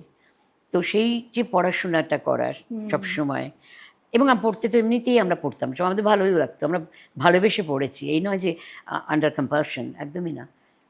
তো আর আমাদের কি তাড়াতাড়ি করতে হতো, মানে সেটা তো ভাবতেই পারবে না, মানে যেভাবে কাজ করেছি। এখন ভাবি যে তখন তো কোথাও যায়নি, শুধু গান করেছি আর কাজ করেছি।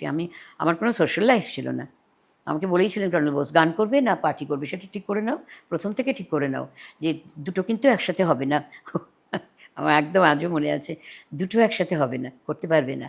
পার্টি করতে দুষ্টুচন করবো ভাল লাগতো, সেটা ঠিক করে নাও আগে, কোনটা করতে চাও, গান করতে চাও না পার্টি করতে চাও। তা আমি চুজ করলাম গানটাই করতে চাই, তো সেভাবেই আমার জীবন চললো। এখন যে অডিও স্টোরি হয় সেখানে ন্যারেশন থাকে, মানে আমার বেতারে আমরা যে নাটক শুনেছি তাতে কখনো ন্যারেশন থাকতো না। না, ইটস নট ট্রু। আমি বলছি, আমরাই প্রথম তৈরি করি। কাজী সব্যসাচী তার একজন প্রথম। আমরা যখন গল্পনাট্য করি, তোমরা অডিও স্টোরি বলো, যেটাকে আমি তো বলবো না, কারণ এটা হচ্ছে গল্পনাট্য, ন্যারেশন, এবং যখন ক্যারেক্টার্সগুলো আসছে তখন তারা এনঅ্যাক্ট করছে, ওকে, একে বলে গল্পনাট্য। তো সেইটাকে আমরাই প্রথম এনেছিলাম বহুদিন, এবং বোরোলিনের প্রথম যখন শুরু হয়, সেটা একজনই করবেন না, গল্প যে পড়তো আর যারা এনঅ্যাক্ট করতো তারা আলাদা আর ছিল, তারা আলাদা। কিন্তু সেটা তুমি একসাথে করতেও পারে, সেটা হচ্ছে স্টোরি টেলিং।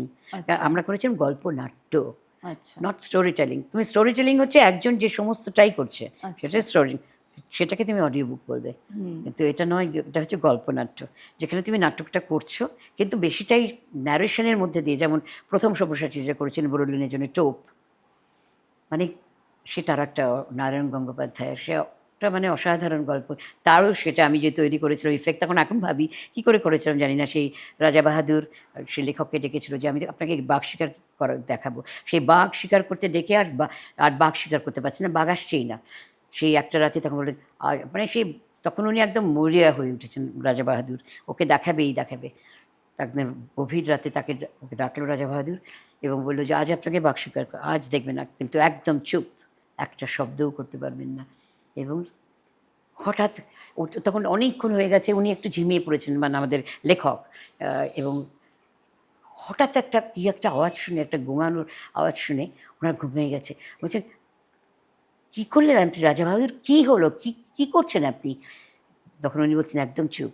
রাজা বাহাদুর ওই যে ওনার এই রাজার অনেক কী বলে মানে ইলিজিটিমেট অনেক তার বেওয়ারিশ ছেলেমেয়েরা যে ওখানে ছিল, তার দরওয়ান আর ওদের সব, তাদের একজনকে নিয়ে উনি ওই বাচ্চা ছেলেকে দিয়ে টোপ করে, তাই জন্য নাম হচ্ছে টোপ। এবং এটা সত্যি ঘটনা, এটা কিন্তু সত্যি ঘটনা। তাকে সেই জ্যান্ত ছেলেটিকে, বাচ্চাকে নামিয়ে দিয়েছেন কী বলি আমরা, মানে শিকার করার জন্য কী বলো বাংলা ভুলে যাচ্ছি।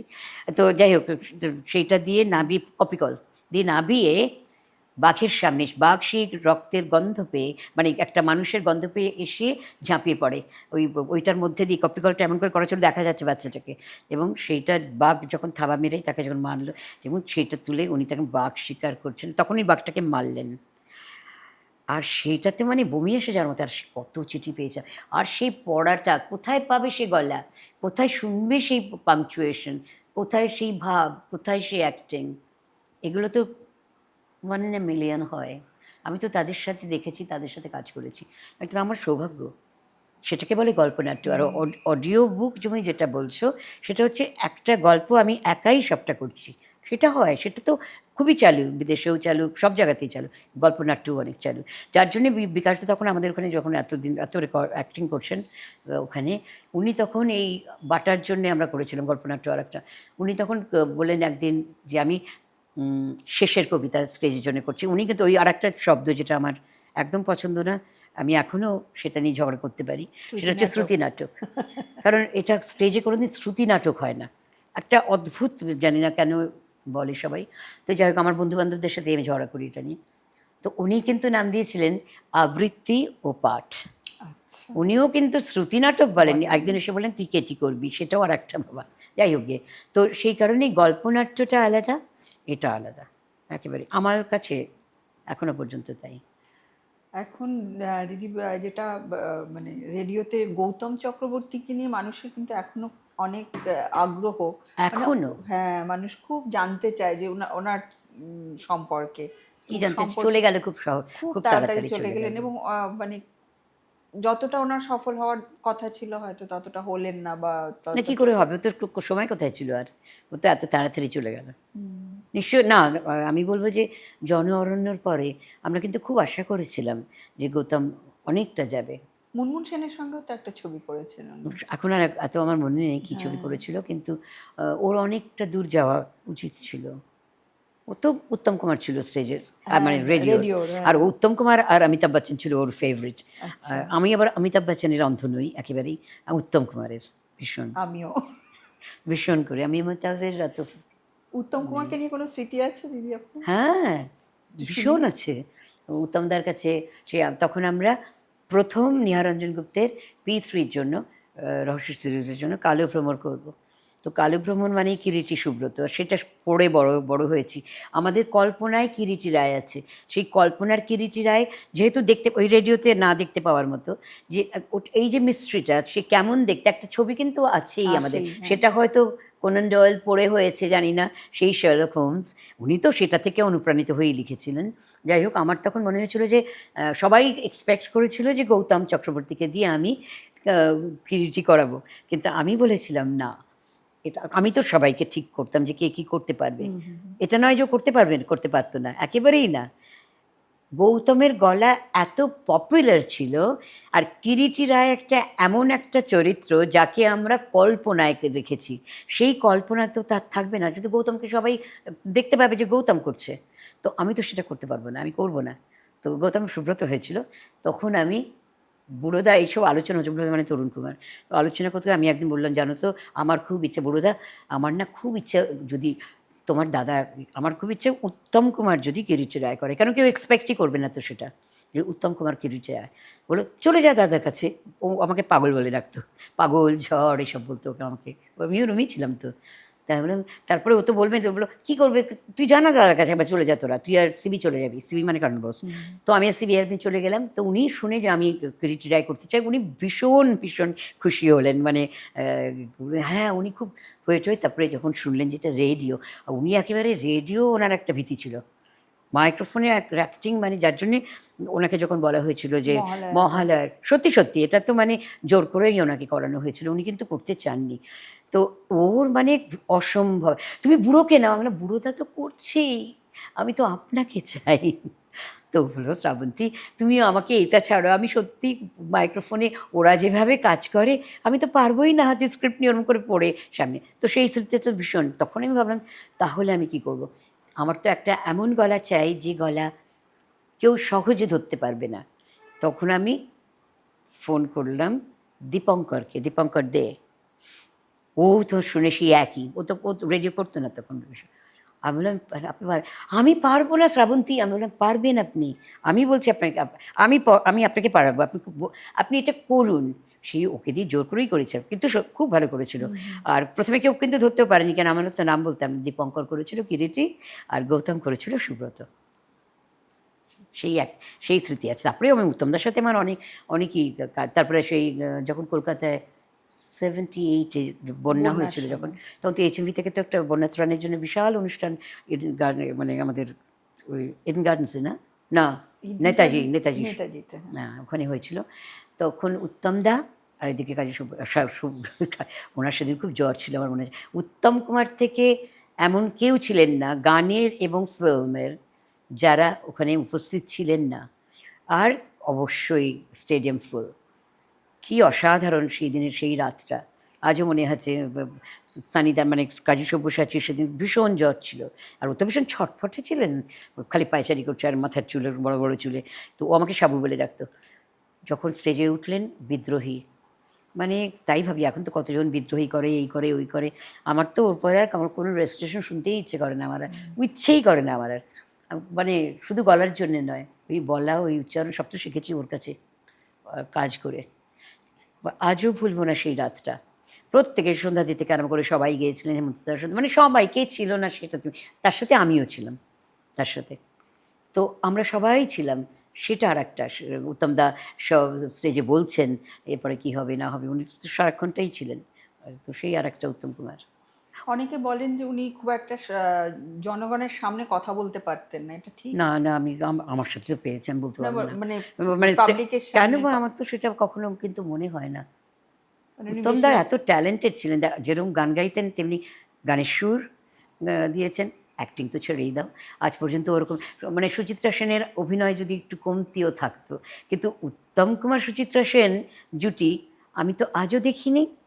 আমার মনে হয় না, হয়তো জানি না, কত বলতে পারবো বছর না। হয়ে গেল উনি চলে গেছেন, 45 বছর। আজও কেন, মানে তখন তো কোনো টেকনোলজিও ছিল না, কিছুই না, সেই চাওয়া পাওয়া, সেই মানে এখনো পর্যন্ত কেন এত আমরা বিহ্বল হয়ে যাই দেখলে, সেটাই। মানে আমি জানি না, মানে বলতে পারবো না, এটা বোধহয় বলবে ও আপনাদের সময় বলে বলছেন, এখন তো এত এত ভালো আছে, নিশ্চয়ই আছে, আমার কোনো সন্দেহই নেই যে আছে। আমি তো এখন সত্যি বাংলা ছবি আমি ভালো ছবি হলে দেখতাম, সত্যি কথাই, আজে বাজে ছবি দেখিনি, দেখতে আমার ভালো ছবি না হলে দেখতে ভালো লাগে, সেই ইংরেজি বাংলা হিন্দি যাই হোক না কেন, তো সেই কারণেই দেখিনি। কিন্তু প্রচুর ভালো ভালো বাংলা ছবি তখন হয়েছে, প্রচুর। এবং সাধারণের জন্য উনি যে ছবি উনি করেছেন, যে ছবি পয়সা দিয়েছে, যে ছবিতে ইন্ডাস্ট্রি বেঁচেছে, এবং যা উনি ইন্ডাস্ট্রিকে দিয়েছেন, মানে যাদের জন্য করেছেন, যে কত সাহায্য উনি করেছেন, হেমন্ত দা আর একজন, মানে এরা ইন্ডাস্ট্রির জন্য অনেক সাহায্য এরা করেছে, যারা যাতে বেঁচে থাকে আমাদের কলাকুশলীরা, অনেক করেছেন, অনেক। এরা অন্যরকম ছিলেন, আমি জানি না, দিনকাল পাল্টেছে। আমাকে বলেছেন এখনই একজন, দেবাশিস দত্ত, মানে আমাদের জিডি ফার্মাসিউটিক্যালসের মালিক, যে অনেক ছোটো আমার থেকে, আমি তোকে এইটুকুই দেখেছি, বলে দিদি বদল তো আসবেই, মেনে নিতে হবে, ওইটার সাথে পামিরি, আমরা নিশ্চয়ই, আমরা তো বাটার গানই করেছিলাম, পুলকদার লেখা, যদি যুগের সঙ্গে পা মেলাতে চান তবে বাটার জুতো পায়েতে লাগান। তো যুগের সঙ্গে পা মেলাতে তো হবেই, কিন্তু এটাও ঠিক যে ভালো খারাপ মিলিয়েই তো একটা যুগ হবে, সে তো আসবেই। এটা নিয়ে আমার কোনো সমস্যা নেই। সেটাই আমার, এটা তো আমি বিশ্বাস করি চক্রবৎ, মানে একটা যাবে উপরে যাবে, নিচে আসবে, আবার উপরে যাবে। সুতরাং কোথাও যদি মনে হয়ে থাকে যে একটু আমরা কমে গেছি, কিন্তু আমি জানি, আমি বিশ্বাস করি যে আবার নিশ্চয়ই আমরা আবার উঠে দাঁড়িয়ে ওইভাবেই মানে উঠে দাঁড়াবো এবং আমরা করতে পারবো ভবিষ্যতে। যারা করবে, আমার এই বিশ্বাসটা আছে সবসময়, ছিল, এখনো আছে। অনেক কথা শুনলাম দিদি, অনেকটা সময়। আমার তো মনে হচ্ছে আরো অনেকক্ষণ চালাতে পারলে তুমি ভালো আম- উফ, কতক্ষণ বকবক করেছি তুমি জানো? ওই জন্যই এক ভদ্রমহিলা আমাকে নাম দিয়েছিলেন কথুরে। ভাবো তুমি, কথুরে। তিনি এসেছিলেন সেদিন গান শুনতে, আচ্ছা, হুইল চেয়ারে। আজকের অনুষ্ঠান দিদি আপনি শেষ করুন এই পর্বটা। আমি কি করে শেষ করবো? আমি এইটুকুই বলবো, যেন আমি যেন বারে বারে, যেমন বনমালী তুমি পরজন্মে হয়েও রাধা, এই গানের মধ্যে অনেক কিছু এমন বলা আছে, ঠিক সেইভাবেই আমি বলবো পশ্চিমবাংলার আমার সমস্ত শ্রোতা বন্ধুদের এবং আমার চেনা জানা সবাইকে, বন্ধুবান্ধব, আত্মীয়, মানে যারা আছেন, যে আমি যেন জনম জনম ভরে আমি যেন এখানে আসতে পারি এবং আমি যখন এসে যেন গান শোনাতে পারি আপনাদের সবাইকে। আর আপনারা যেন আমাকে এইভাবেই ডাকেন আর এভাবেই আমাকে দেখেন, যা আমি দেখেছি এবার কলকাতায় এসে। সেটাই আমার একমাত্র আপনাদের কাছে চাওয়া, আর সেটাই আমার পাওয়াও।